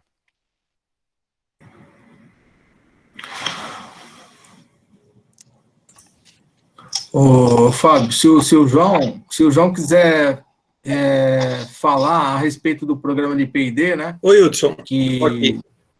Ô, João, você tem já... Isso. Não, então, primeiro agradecer, Fábio. Obrigado aí pela apresentação. Eu acho que foi extremamente esclarecedor. E para deixar claro para todo mundo, né, a gente já tem esse programa de P&D aqui na Comgás, que é um programa regulado pela Arcesp, né, faz parte do nosso contrato de concessão. Então, a gente tem a obrigação de implantar medidas, né, que tenham por objetivo, como esse projeto, né, que é a pesquisa e o desenvolvimento tecnológico do setor de gás canalizado. E a gente tem esse programa estruturado desde 2004, da maneira como ele está hoje, né, um programa de P&D. E desde então a gente já realizou mais de 140 projetos, né, o Fábio ele até comentou dois brevemente, um, né, que é o resultado hoje do estudo, e o outro brevemente. E aí eu acho que o Hudson pode até trazer mais algumas informações também, que forem pertinentes. Rápido aqui, né? Separei aqui 5, 6 projetos que foram diretamente voltados ao segmento cerâmico, né? O primeiro, em 2004, foi um projeto de absorção química de fluoretos em câmaras termoativadas. Foi um projeto que o nosso parceiro foi a Cerâmica Nardini. Nós fizemos a fase experimental com eles e a segunda fase nós fizemos com o pessoal em Americana, com a Ferrenâmio, né? O projeto está em fase ainda de finalização, falta alguma coisa ali. Teve um projeto também muito importante, que até esse projeto de hoje que o Fábio apresentou, é uma derivação de um projeto que o Laiete e o Chico Mota, né? E eles fizeram uso do gás natural para secagem forçada de argila para placas cerâmicas no polo cerâmico de São Gertrudes. Só que ali ele acoplou também algumas cogerações, tudo, mas uma derivação desse projeto é a secagem de argila. Se você ler o artigo que o Laiete e o Chico publicaram, em 2010, que inclusive foi apresentado no Congresso Mundial de Cerâmica, lá no Qualicera, em 2010, ele vai mostrar que uma dos produtos do trabalho dele seria a secagem forçada de argila, né? Dentre outros, aí outro que eu gostaria de falar, que é o uso eficiente do gás natural da indústria cerâmica. Foi que tivemos como parceiro Cerâmica Triunfo, o Roger realmente contribuiu muito naquela ocasião, e o parceiro tecnológico foi o IPT. Então, na época também o Laiete trabalhava no IPT, junto com o Chico Mota, e eles também, então, contribuíram bastante aí com esses nossos trabalhos junto às verbas do P&D da Comgás. Particularmente, é isso que eu queria falar rapidamente para vocês. Não sei se o Fernando da Cardal quer fazer algum comentário, Fernando, até porque falei bastante do equipamento aí que vocês comercializam e produzem, né? Claro. Boa tarde a todos, né? A maioria das pessoas aí já nos conhecem um pouco da Cardal. Eu queria falar um pouquinho rapidamente da origem da tecnologia, da escolha do porquê essa tecnologia do secador de múltiplas passagens, né? Fazem muitos anos já, aproximadamente 10 anos, até o Rogers, eu vi que o Roger está presente na reunião online, ele foi uma das pessoas que nos ajudou muito quando a gente começou a desenvolver e buscar uma tecnologia própria, né, para secagem da argila cerâmica, né? A gente se ouvia muito essa questão de que a secagem acabaria prejudicando mesmo a qualidade da argila e tal. E como existem muitas fábricas, né, tanto aqui no sul, onde a Cardal onde fica a matriz da Cardal, né, a gente possui uma filial em Rio Claro, mas aqui na matriz, as cerâmicas aqui da região e as cerâmicas do Nordeste, elas não têm a vantagem, né, que as cerâmicas do estado de São Paulo têm de conseguir, em maior parte do ano, secar a argila de maneira natural, né, através do sol. Então, como no sul e no nordeste chove bastante durante o ano, o pessoal é obrigado a ter uma tecnologia de secagem para poder abastecer a fábrica, né? E a gente sempre buscou alguma tecnologia que, né, a gente nunca quis, como a gente tem o costume aqui na Cardal, de querer inventar a roda, né? A gente foi atrás, pesquisou bastante, ver quem que tinha uma boa tecnologia e o que mais se enquadrava para o tipo de secagem que é a argila, né? A gente sabe que é material que muda bastante de característica, dependendo da região que você está no país, né? A gente sabe que a argila de São Paulo é bem diferente da do Nordeste, que é diferente da do Sul. Às vezes, no mesmo estado, na mesma região, tem várias características diferentes de abrasividade, dureza. Então, a gente pesquisou bastante, buscamos empresas fora do país que são especialistas nisso, né? Mandamos muitas amostras para lá, para fora, isso estou falando de 10 anos atrás, basicamente, E chegamos à conclusão que a tecnologia que mais se enquadra para esse tipo de trabalho, né, que é um trabalho, de certa forma, muito bruto, né, que tem que ser uma máquina que seja bastante resistente, que seja confiável, e acabamos, através de todos os testes, entendendo que o que mais se enquadrava na nossa realidade do setor cerâmico seria o secador rotativo.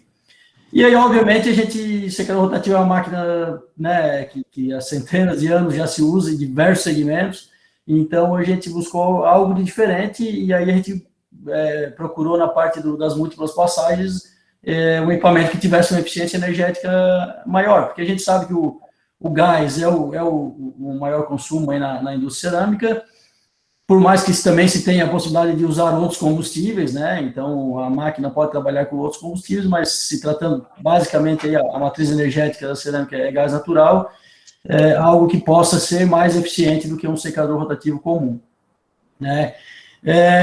Então a gente fez uma parceria com uma empresa de fora, de transferência de tecnologia. As máquinas, já temos máquinas funcionando há 6, 7 anos, há bastante tempo já no mercado, em cerâmica, né? Obviamente, a da Secaf é a primeira na região de São Paulo, mas temos máquinas trabalhando há muito tempo já em outros estados, em função da questão de que é necessário realmente em função do tempo. As máquinas se comprovaram ser realmente bastante confiáveis, são máquinas que têm baixo índice de manutenção, porque é uma máquina muito robusta, né? E em termos de consumo de gás, ela é bastante confiável, né? Bastante eficiente, vamos falar assim. Uma ressalva que eu queria fazer em relação ali aos consumos de gás, né, que a gente estava falando, são duas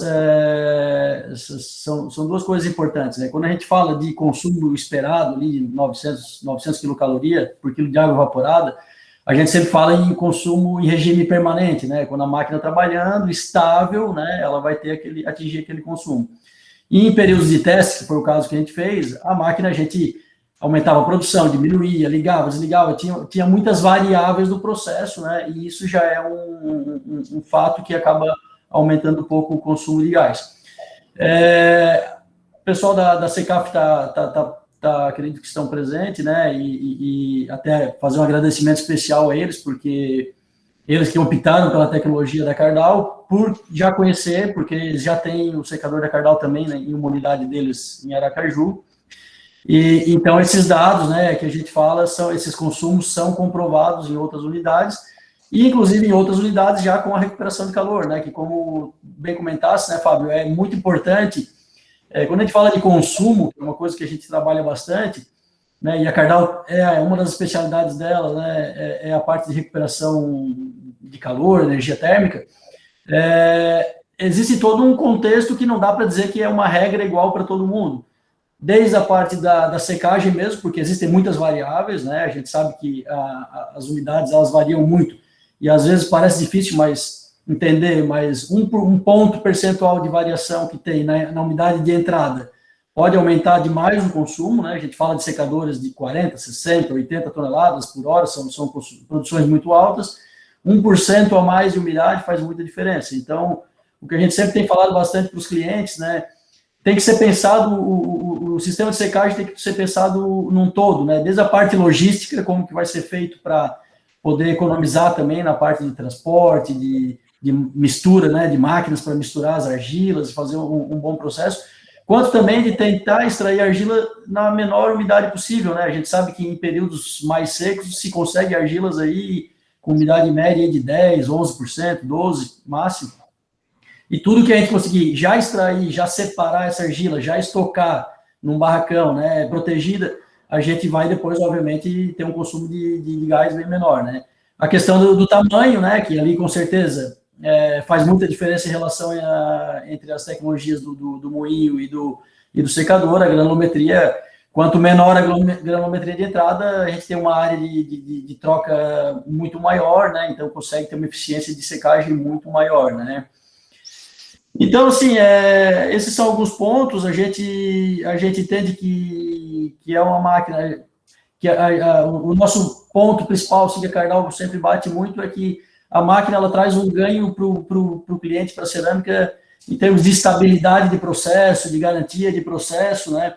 a gente sabe que mesmo por ser uma máquina com muito recurso de automação, a gente investiu muito, né? Não dá para ter muita clareza ali nas apresentações, mas a gente possui balança na entrada, a gente consegue identificar se a umidade da argila vem mais alta, a gente consegue identificar isso no sistema e automaticamente aumentar a temperatura do queimador, diminuir. Todo o processo é uma malha fechada que se controla para ter uma umidade de saída o mais constante possível, né? Que o pessoal fala muito aí em torno de 4%. Então, o sistema se controla, independente se a umidade está entrando com uma máquina lá atrás com 10%, na próxima vai vir com 11%, com 12%, o sistema ele consegue ter uma identificação automática e vai se ajustando para que a saída seja a mais constante possível, né? Tendo uma saída mais linear, né, uma umidade mais linear, a gente entende que o processo depois é muito mais tranquilo, né? Porque você não precisa, como o Fábio comentou, a todo momento tem que ficar ajustando questões de quantidade de água nos granuladores, de pressão, a pressão das prensas, né? Então, o processo fica muito mais controlado e a gente entende que tem ganhos. Fazendo com um sistema bem projetado, com recuperação de calor, a gente entende que traz um benefício econômico para o cliente, né? Que não é somente para efeito de atendimento de normas e tal, e sim para melhora da qualidade do produto e do custo final. Aí. Legal, Fernando. Então, Eu queria ouvir só o Rafael, o Eduardo da Secaf. Eu não sei se eles querem falar alguma coisa, mas também deixar meu agradecimento aí que permitiram aí que a gente usasse a estrutura da Secaf e também permitiram que esses resultados fossem apresentados para o setor, que eu acho que é uma contribuição grande aí para que as pessoas tenham esses números de forma mais clara. Brevemente, aí, falando em nome da Carmelo Fiore, aqui o Eduardo está com a gente aí também, mas o microfone dele está com um problema aí. Mas, primeiro de tudo, agradecer aí o pessoal da Comgás pela parceria de sempre, aí, nos movimentos de pesquisa e desenvolvimento. Agradecer ao Fábio também aí pelos testes que foram feitos aqui, a Cardal pela parceria no secador. E a respeito, acho que do ponto mais importante aí, que todo mundo fica bem ansioso para ver os resultados, é o consumo de gás. E como o Fábio disse, o Fernando também disse, a expectativa do consumo é realmente menor do que foi apresentado. Hoje nós temos uma máquina trabalhando no Nordeste, temos também no Sul, secador de argila, e nós vemos que os resultados são inferiores ao que foi demonstrado. Como o Fernando explicou, a pleno regime ali a máquina consome menos, mas como a gente fez os testes de maneira pausada, ela acaba tendo que consumir mais gás para chegar nas temperaturas ali que foram determinadas, né? Mas, de resto, é uma tecnologia que funciona, a gente já trabalha com ela há alguns anos nas outras plantas, estamos trabalhando com ela aqui agora. Acredito que alguns pontos aí ainda vão ser desenvolvidos para diminuir o consumo de gás, que é o principal custo aí na questão da secagem de argila forçada, mas, de resto, falando como o Grupo Carmelo Fiore aqui, a gente gosta muito desse tipo de tecnologia aí para a gente, funciona muito bem, tá bom? Legal, Rafael, obrigado. A gente tem algumas perguntas no chat e tem bastante gente com a mão levantada. Eu vejo que tem aí, não sei se estou perdendo alguém, o Ricardo, o Benjamin e o Laiete. Eu vou passar primeiro a palavra para o Laiete. O Laiete tem muito a contribuir, para quem não conhece, o Laiete é um pesquisador também, que trabalhou muito nessa área energética, certamente conhece muito mais do que eu sobre esse assunto. Eu espero que ele não me faça nenhuma pergunta difícil. Por favor, Laiete, eu vi que você fez vários comentários aqui no chat também, todos eles bastante pertinentes, mas pode falar. Bom, pessoal, obrigado pela deferência aí, o Fábio. Eu primeiro queria parabenizá-lo pelo trabalho que você fez, muito interessante. E também eu valorizo muito o trabalho experimental que obtém, levanta dados em campo e ele é rastreado em cima de parâmetros importantes de processo e não só consumo energético. Logicamente, o maior interesse é reduzir consumo, reduzir custos, mas também assegurar a qualidade na matéria-prima. E eu acho que esse trabalho foi definitivo em desmistificar a questão da da influência, o impacto da secagem artificial nas características do produto. Eu acho que ele foi determinante nisso, né? Não existe isso, certo? Eu entendo que os resultados que você obteve, eles são definitivos, quer dizer, a gente começou a fazer isso lá, naquela primeira experiência, e você reafirmou isso aí, tá? E eu queria ressaltar rapidamente o seguinte, o trabalho que nós fizemos lá, a primeira abordagem, a gente colocou um acoplamento entre você gerar gases quentes para secagem, né, e a cogeração. Por que isso? Veja, quando você queima gás natural em condições próximas da estequiométrica, você vai ter temperaturas da ordem de 1.200, 1.300 graus. Tá? E você viu aí na secagem, eu preciso gases a 500 graus. Esse diferencial de temperatura, como é que você consegue reduzir essa temperatura? Diluindo. Mas você conseguiria, desse diferencial de temperatura, gerar trabalho. Entendeu? Seja qual for o tipo de secador, vai ter sempre diferença. E esse diferencial de temperatura pode ser muito aproveitado para gerar trabalho. É nesse sentido que a primeira abordagem que a gente fez foi analisar a cogeração, porque o melhor acoplamento entre sistemas de cogeração é aquele onde você precisa evaporar um líquido. Tá?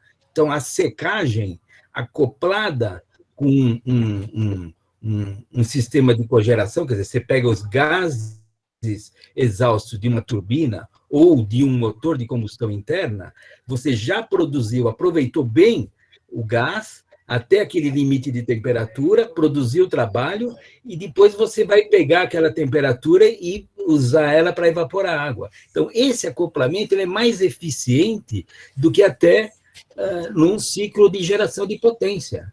Então, o melhor acoplamento de aproveitamento de potencial energético, né, isso é análise exergética, é exatamente esse, quer dizer, você coloca a secagem junto com geração de potência. Então, é importante esse trabalho porque ele desmistifica a secagem artificial. Não tem nenhum prejuízo para a matéria-prima. Agora, podemos aumentar a eficiência energética se você acopla isso com geração de potência. É o melhor acoplamento. Então, eu ressalto assim, a continuidade desse trabalho deveria assim. Agora, vamos lá otimizar esse sistema, pensando em melhor aproveitamento do gás energético. É o que a gente chama de aproveitamento exergético, né? A capacidade de realizar trabalho. Tá?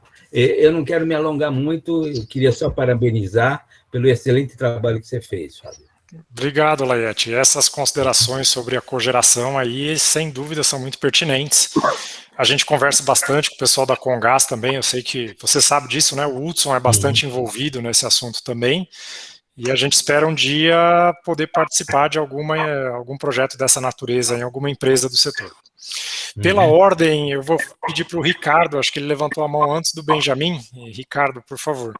Boa tarde a todos, obrigado pelos esclarecimentos.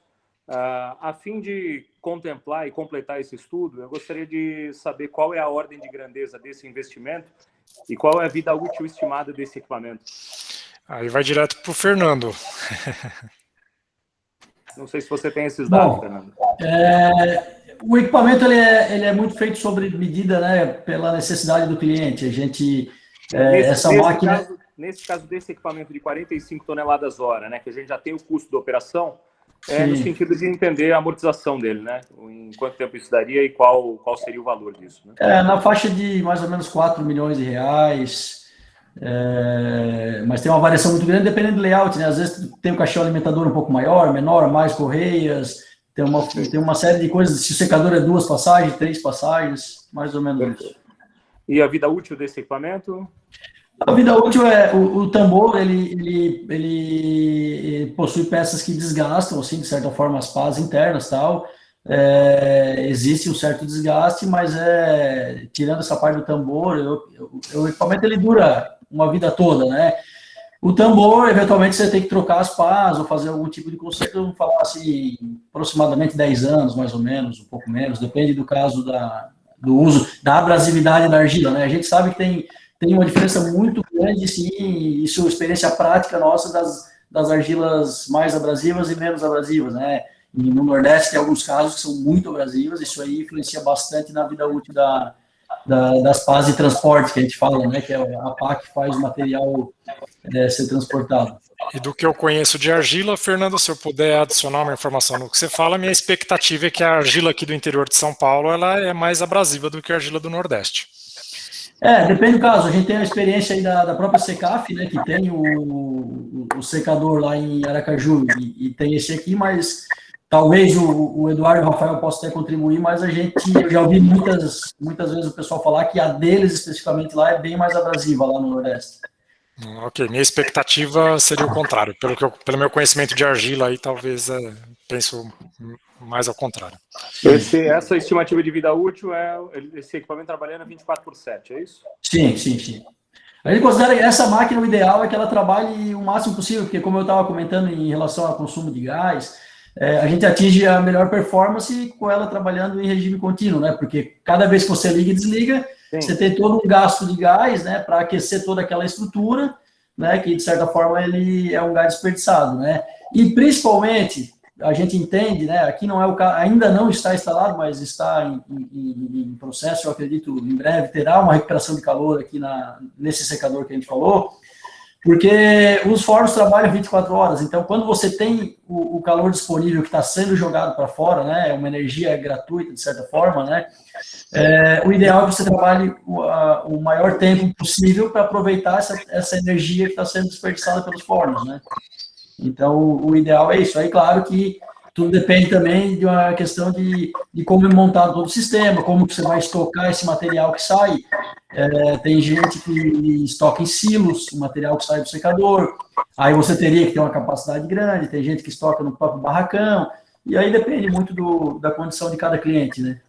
Fernando, a título de curiosidade, a temperatura que se trabalha dentro da câmara gira em torno do quê?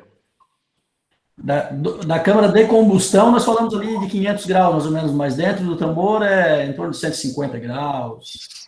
E a argila não vai ultrapassar essa temperatura também. Perfeito, tá ótimo. Hoje a temperatura colhida ali pelo slide que vocês passaram, na saída, né, dos gases, ela é aproveitada de alguma forma ou não? Não. Hoje no projeto que foi feito na Secaf, não. Tá certo, tá ótimo. Ali tem um problema, tem uma dificuldade que existe uma umidade muito grande naquele ar, né? Então, a gente tem que ter um cuidado muito grande, como o Fábio comentou ali, da temperatura das mangas. Ela não pode ser muito quente, porque pode prejudicar as mangas, aí também você está levando muito calor e está perdendo eficiência de secagem, mas também que se você baixar muito, você tem problema de condensação, né? Você está evaporando ali 2, 3, 4 mil litros de água por hora, é muita coisa, né? Perfeito, tá ótimo. Muito obrigado. Por nada. Benjamin? Bom, boa tarde a todos. Primeiro, parabenizar você, Fábio, pelo trabalho e a todos os envolvidos, né? Bom, como todos sabem, nós passamos por um período bastante dificuldade na região em função do particulado, né? E a gente sempre está preocupado em que a gente, buscando resolver um problema, não crie outro. Da mesma maneira que o Laiete comentou a respeito de uma extensão desse trabalho para poder complementar o uso energético, né, do gás disponível, né, seria bastante interessante que nós pudéssemos avaliar o impacto da queima do combustível do que pode acontecer na região. Nós estamos tendo uma dificuldade muito grande de liberação de novas plantas na região em função da concentração de efeitos de gás de efeito estufa e por aí vai. Então, eu acho que é fundamental para que a gente saiba, em procurando resolver um problema dos pátios, que é basicamente o que a CETESB nos força as cerâmicas aqui da região a buscar uma nova tecnologia, que a gente não incorra num outro problema de aumentar queimando combustível fóssil, ou pior ainda, se houver opções de queima de combustíveis mais poluentes, ampliar o problema da gente trocar um eventual efeito de particulado, que nós ainda não temos uma um real domínio do impacto do que causa o transporte, do que causa o pátio, como você mesmo comentou, por um aumento de gás de efeito estufa e queima de carbono, né, para a gente prejudicar ainda mais a qualidade do ar de uma outra maneira, né? Então, acho que seria importante que houvesse uma extensão, ou pelo menos uma avaliação dos impactos, para que a gente efetivamente pudesse ter mais informações a respeito do impacto que a instalação de diversos secadores trabalhando ao mesmo tempo poderia ter na região. Perfeito, Benjamin. O comentário é muito pertinente. Eu evitei essa discussão ambiental, até eu vejo que tem uma pergunta da Amanda, eu não sei se ela está ainda na sala, no chat, porque a gente sabe que tem algumas questões delicadas aí no tema ambiental, então eu evitei aprofundar essa discussão, mas seu comentário é totalmente pertinente. A gente tem, por um lado, essa dúvida do quanto o pátio de secagem pode contribuir com a emissão de material particulado, que a gente não tem segurança para afirmar isso, e a gente tem a certeza de que a hora que a gente começar a utilizar gás, na melhor das hipóteses, que é o combustível mais limpo em comparação com qualquer outro combustível que a gente possa utilizar num secador ou num moinho com secagem simultânea, a gente vai aumentar a emissão de gases geradores do efeito estufa, NOx, todos esses elementos, eles tendem a gente aumentar o nível de emissão desse tipo de gás. Essas informações não são difíceis de serem calculadas, até porque a gente pode utilizar, como a gente tem o consumo de gás, a gente pode calcular a emissão de CO2, por exemplo, a partir de estequiometria, e dá para ter uma boa ideia do aumento que isso poderia proporcionar na região ligado à emissão desses gases. É uma discussão muito pertinente, mas assim eu procurei evitar entrar muito nesse detalhe, nessa discussão, justamente porque a gente sabe aí que tem alguns aspectos delicados que a gente preferiu aí se concentrar bastante no aspecto técnico, mas não tenha dúvida que o ponto que você coloca é bem relevante.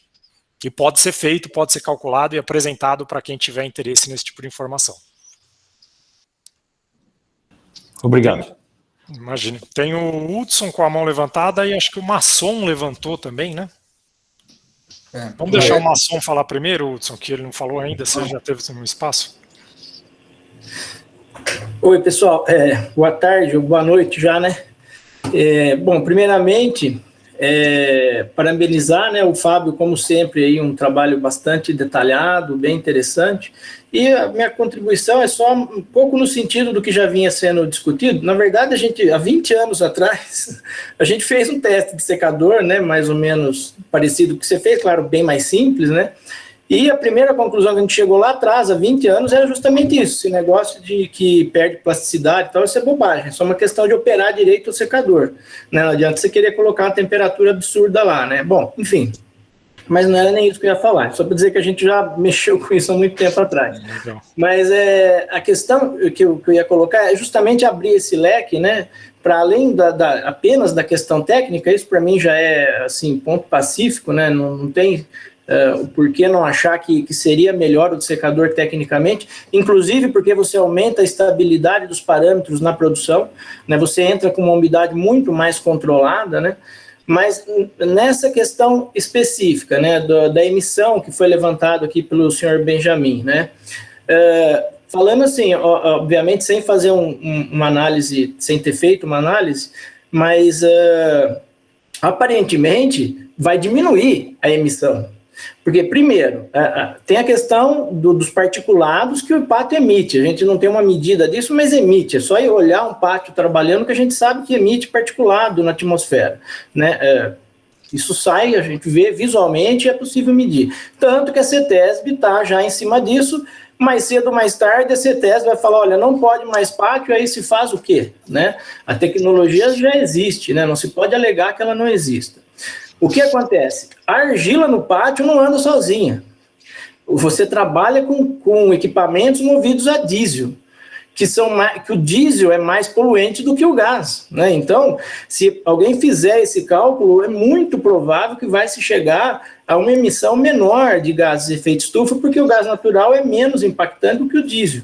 O diesel tem Aí eu tenho dúvida, Masson, desculpa te cortar, mas o volume que você vai consumir de gás natural para secar a argila, ele é infinitamente maior do que o volume de óleo diesel, né? O diesel tem outros poluentes, que o gás natural não tem. Então, você tem que considerar esse conjunto, né? O diesel tem outras coisas juntas, né? Então, isso é um ponto importante. Você vai estar diminuindo, né? Você vai estar diminuindo alguns poluentes ali, além de estar diminuindo os particulados. Então, tem que se olhar isso num conjunto, né? E se, eventualmente, só o CO2 estiver aumentando, tem que se colocar na balança que você está diminuindo outros poluentes, porque, de fato, o gás natural é menos poluente no conjunto, né? Além de você estar diminuindo o particulado, que mais cedo ou mais tarde a CETESB provavelmente vai impedir o próprio uso do pátio. Então, acho que não tem muito para onde correr, né? Eu acho que isso vai ter que ser nesse sentido. Além do que, o capital imobilizado com pátio, com barracões gigantescos, tudo isso pode ser diminuído. Eu acho que, aí só para completar, que é o outro ponto que eu queria tocar, eu acho que o Fábio foi bonzinho assim no começo da apresentação em dizer que, olha, pode manter as duas tecnologias. Eu acho que não, eu acho que tem que se pensar só nessa tecnologia em médio prazo aí, né? Só compensa realmente, eu imagino, eliminando o pátio de vez, né? Não tem por que manter o pátio se a tecnologia de secagem para o secador dá conta de fazer. Você consegue, ao contrário do que se faz hoje, você consegue secar 12 meses por ano, portanto, você dispensa o pátio, você dispensa esses barracões tão grandes que se usam hoje, porque você tem que estocar argila para aquele período que você não está secando, e com secador você seca 12 meses, né? Então você consegue diminuir o volume de pulmão que você precisa ali de estoque, né? Então isso, inegavelmente, tem um capital imobilizado aí nessas outras coisas que precisa entrar também nesse cálculo de custo, né? Aquela área de pátio vai ser dispensada, é um capital imobilizado, isso é um custo indireto que tem que ser considerado também nesse cálculo aí, não apenas o cálculo do custo de combustível, né? Então, acho que tem essas outras questões que precisam ser aí pensadas, né? Bacana, Masson. Certamente, como eu falei, a forma como cada empresário, cada empresa tem que olhar para essa questão, ela pode ser muito diferente em função da prioridade de cada um, e seus comentários certamente enriqueceram essa discussão. Certamente está fazendo aí algumas pessoas, ainda estamos com 65 pessoas na sala, né? As pessoas refletirem a respeito. Eu agradeço aí pela... Tem só um pontinho, Fábio, que eu acho que é importante também, que a hora que você elimina totalmente o pátio, com certeza alguém vai falar assim, mas e a homogeneização que a gente faz no próprio pátio? Você pega uma argila mole, uma argila média, uma argila dura, e você está ali no pátio também homogeneizando. Mas isso é possível fazer sem pátio. Né, existem, não estou falando nem de equipamento, existem métodos, existe tecnologia, né, já do setor mineral, sim, que a gente consegue homogeneizar independente de ter um pátio ou não, né? Então isso também se resolve de uma outra maneira. Bom, eram esses pontos aí que eu acho que são importantes, que a gente precisa colocar na discussão para pensar aí na sequência, né? Obrigado, Masson. Temos o Hudson e não sei se o Laiete quer responder uma pergunta que foi feita acho que direto para ele no chat aí.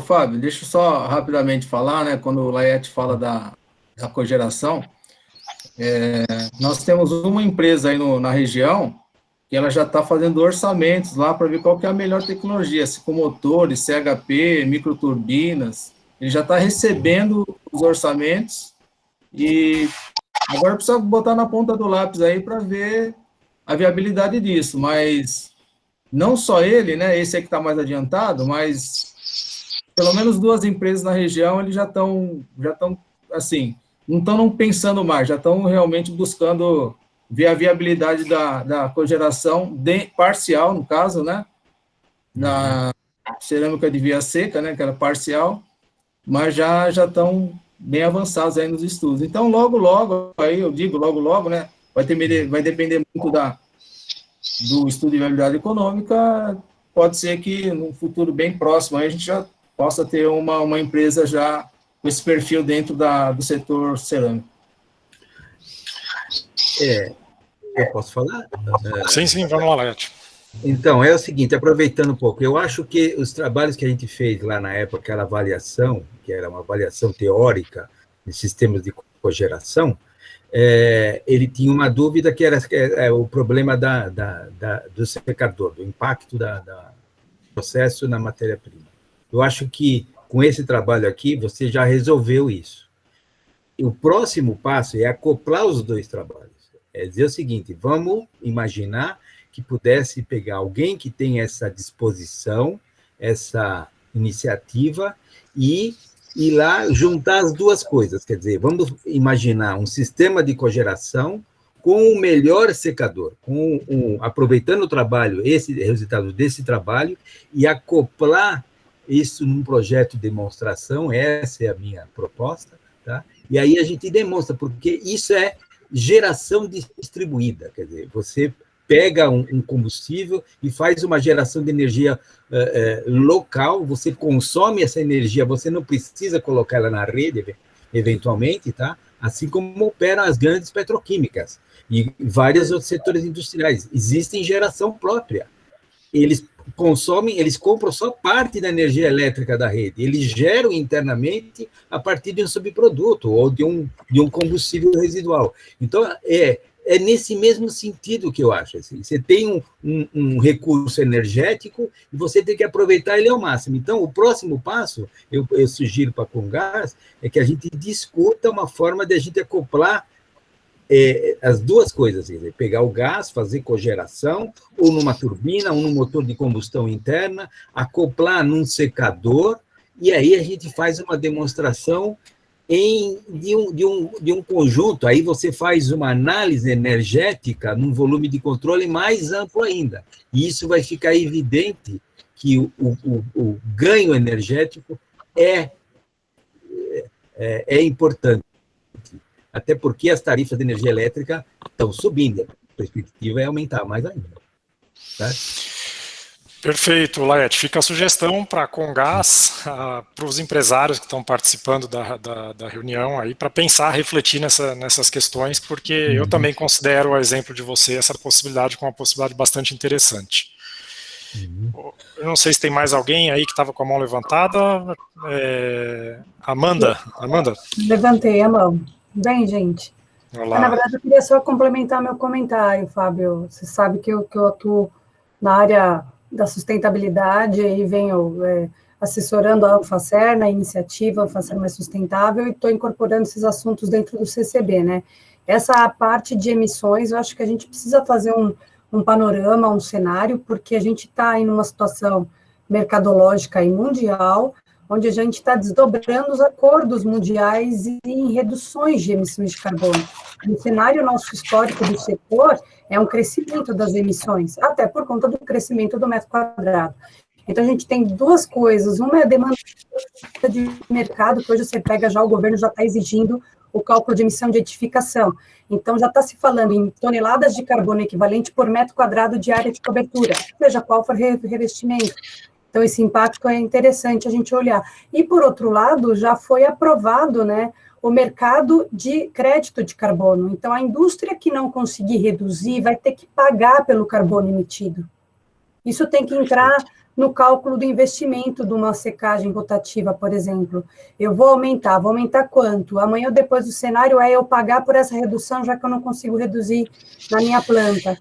Então, eu acho que isso vale a pena, e eu estou só comentando porque a gente pode, aí, como CCB, dar esse apoio de estudar esse inventário e avaliar realmente essa emissão, esse aumento. E caso a cogeração, uma melhoria, possa até impactar em menores resultados, ou como o Masson mencionou, o óleo diesel realmente dá toxicidade, não só a emissão, então realmente considerar um comparativo para a gente avaliar esse impacto econômico também e ambiental. Tá bom? Perfeito, Amanda. Eu só faço um comentário, que eu acho que eu já até fiz pessoalmente para você, é uma visão aí que eu defendo, que eu digo que a cerâmica produzida em Santa Gertrudes é a cerâmica mais sustentável do mundo. Ela é.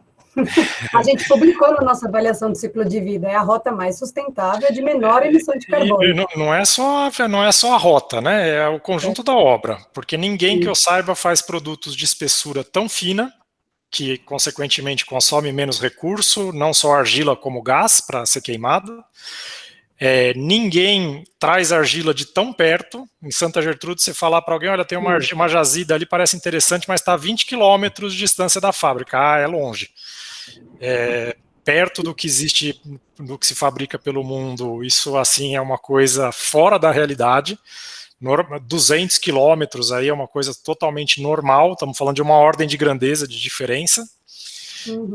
E temos ainda o processo via seca, que ele é o processo muito mais sustentável do que o processo de via úmida. Acho que essa discussão ambiental, com certeza, ela vai estar presente no futuro no Brasil e já está no mundo inteiro. E eu gostaria muito de que a gente considerasse que a gente fosse capaz aí de olhar para o produto feito em Santa Gertrudes dessa maneira e conseguisse valorizar esse produto. Então, não estou nem falando de secagem, seja qualquer iniciativa que você for fazer, você vai aumentar, mas a pergunta, as emissões de CO2, a pergunta que eu faria antes é aumentar em relação a que número? Porque o número hoje eu acho que ele pode ser metade do que uma indústria europeia pode estar emitindo de gás gerador de efeito estufa por conta dessas diferenças que eu mencionei aqui. Mas essa discussão realmente de 30% a 50% menor. Acontece que a gente tem dois gargalos. Um é o governo. Legislação, o desdobramento da Política Nacional de Mudanças Climáticas vai vir como meta redução do sua emissão hoje versus 2005. Independente do volume de metros quadrados, independente do valor de partida. Exatamente, se o seu comparativo com o teu concorrente internacional é melhor ou pior. Isso independe. Você tem que reduzir emissão, tonelada, metros de carbono equivalente. Isso é terrível. Por outro lado, a gente tem os produtos substitutos, que tem produto substituto hoje com pegada neutra, pegada zero, emitindo título e ganhando dinheiro com emissão com crédito de carbono. Então, a gente tem que tornar o nosso número público, que é o que a gente pretende, ter uma avaliação de ciclo de vida certificada, publicar uma EPD para valorizar o mercado, o produto nacional na exportação, mas no mercado nacional a gente vai ter demanda governamental aí de redução, então isso tem que estar no radar também. Ok? Perfeito, Amanda. Obrigado aí pela contribuição. Sem dúvida, essa discussão é super relevante. E o Benjamin já tinha tocado nela, e não dá para a gente não falar desse assunto sem trazer esse tipo de discussão. Bom, eu não sei se... Obrigada. A gente já chegou 6h30, já ultrapassamos meia hora do horário, né? Tem algumas perguntas do chat. Tem uma pessoa aqui que perguntou sobre o Maicon, que já trabalha com secador rotativo, e que ele seca a argila com 35% de água na entrada para sair com 5%. E aí que ele tem problema com o filtro de manga, porque ele tem que, elas se saturam e ela fica muito úmida e tal. Eu não tenho essa experiência, eu não sei se alguém aqui está na sala, o Fernando, alguém pode dar alguma dica para ele, só no sentido da gente tentar atender aí quem colocou pergunta no chat. Não, só falar a umidade da argila de entrada, Fernando? Eu ia sugerir.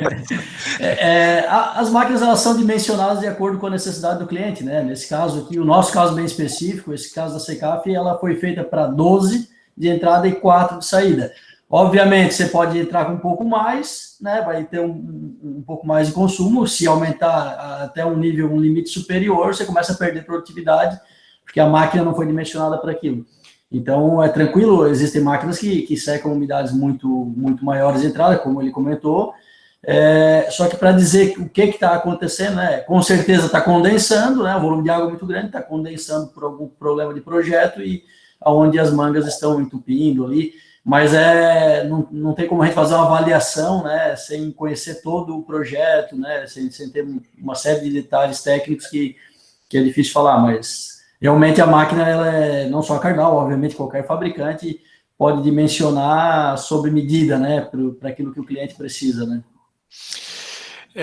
Última aí para a gente finalizar, bem rapidinho, se o Laiete puder entrar nessa aí, a do Eliomar, a última que está no chat aqui, com essa geração de temperatura, sabe informar qual a pretensão de geração energética?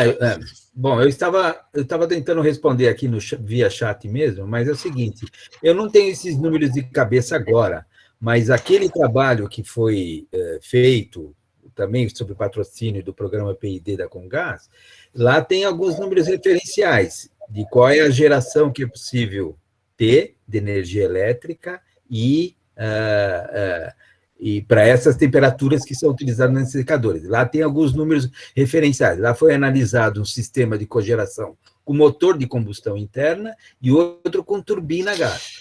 Logicamente, os investimentos são diferentes, de ordem de grandezas diferentes, né, nas duas alternativas. Mas lá... Está publicado isso, né, Laiete?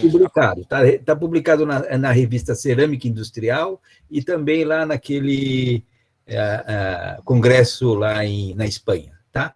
Mas eu posso disponibilizar isso aí, tá? Eu só queria chamar a atenção para uma coisa, né?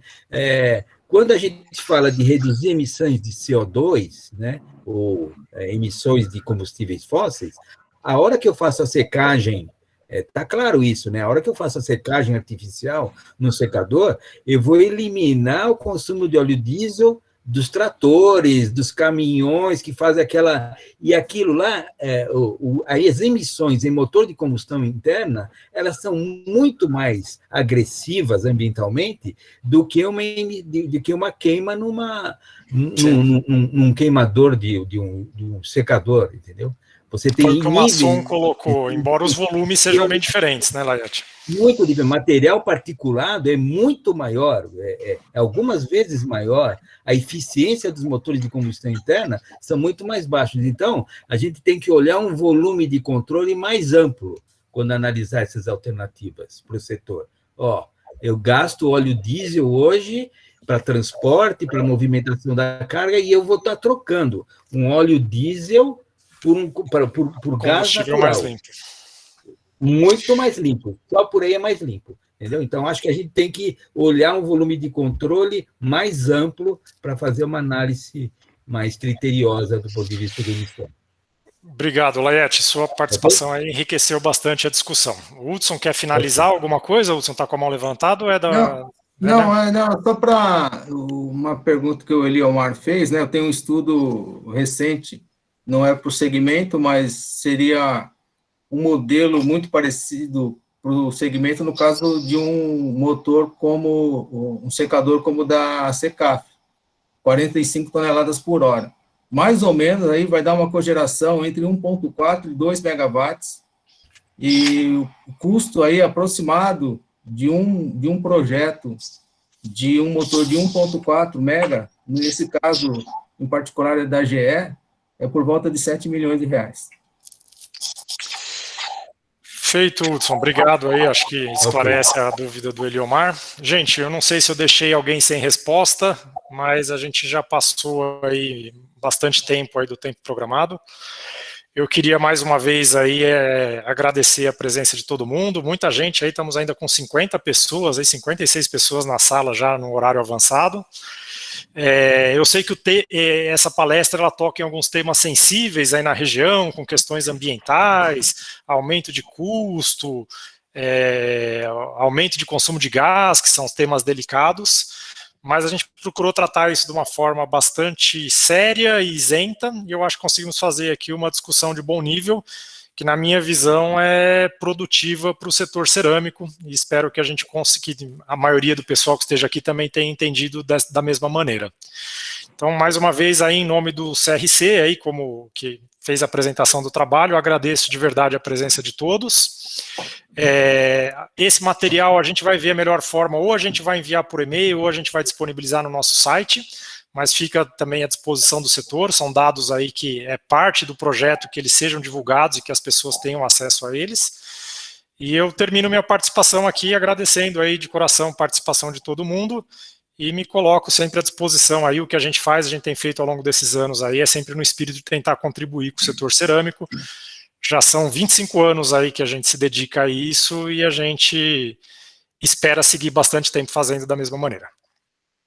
Grande abraço para todo mundo aí. Beleza, Fábio.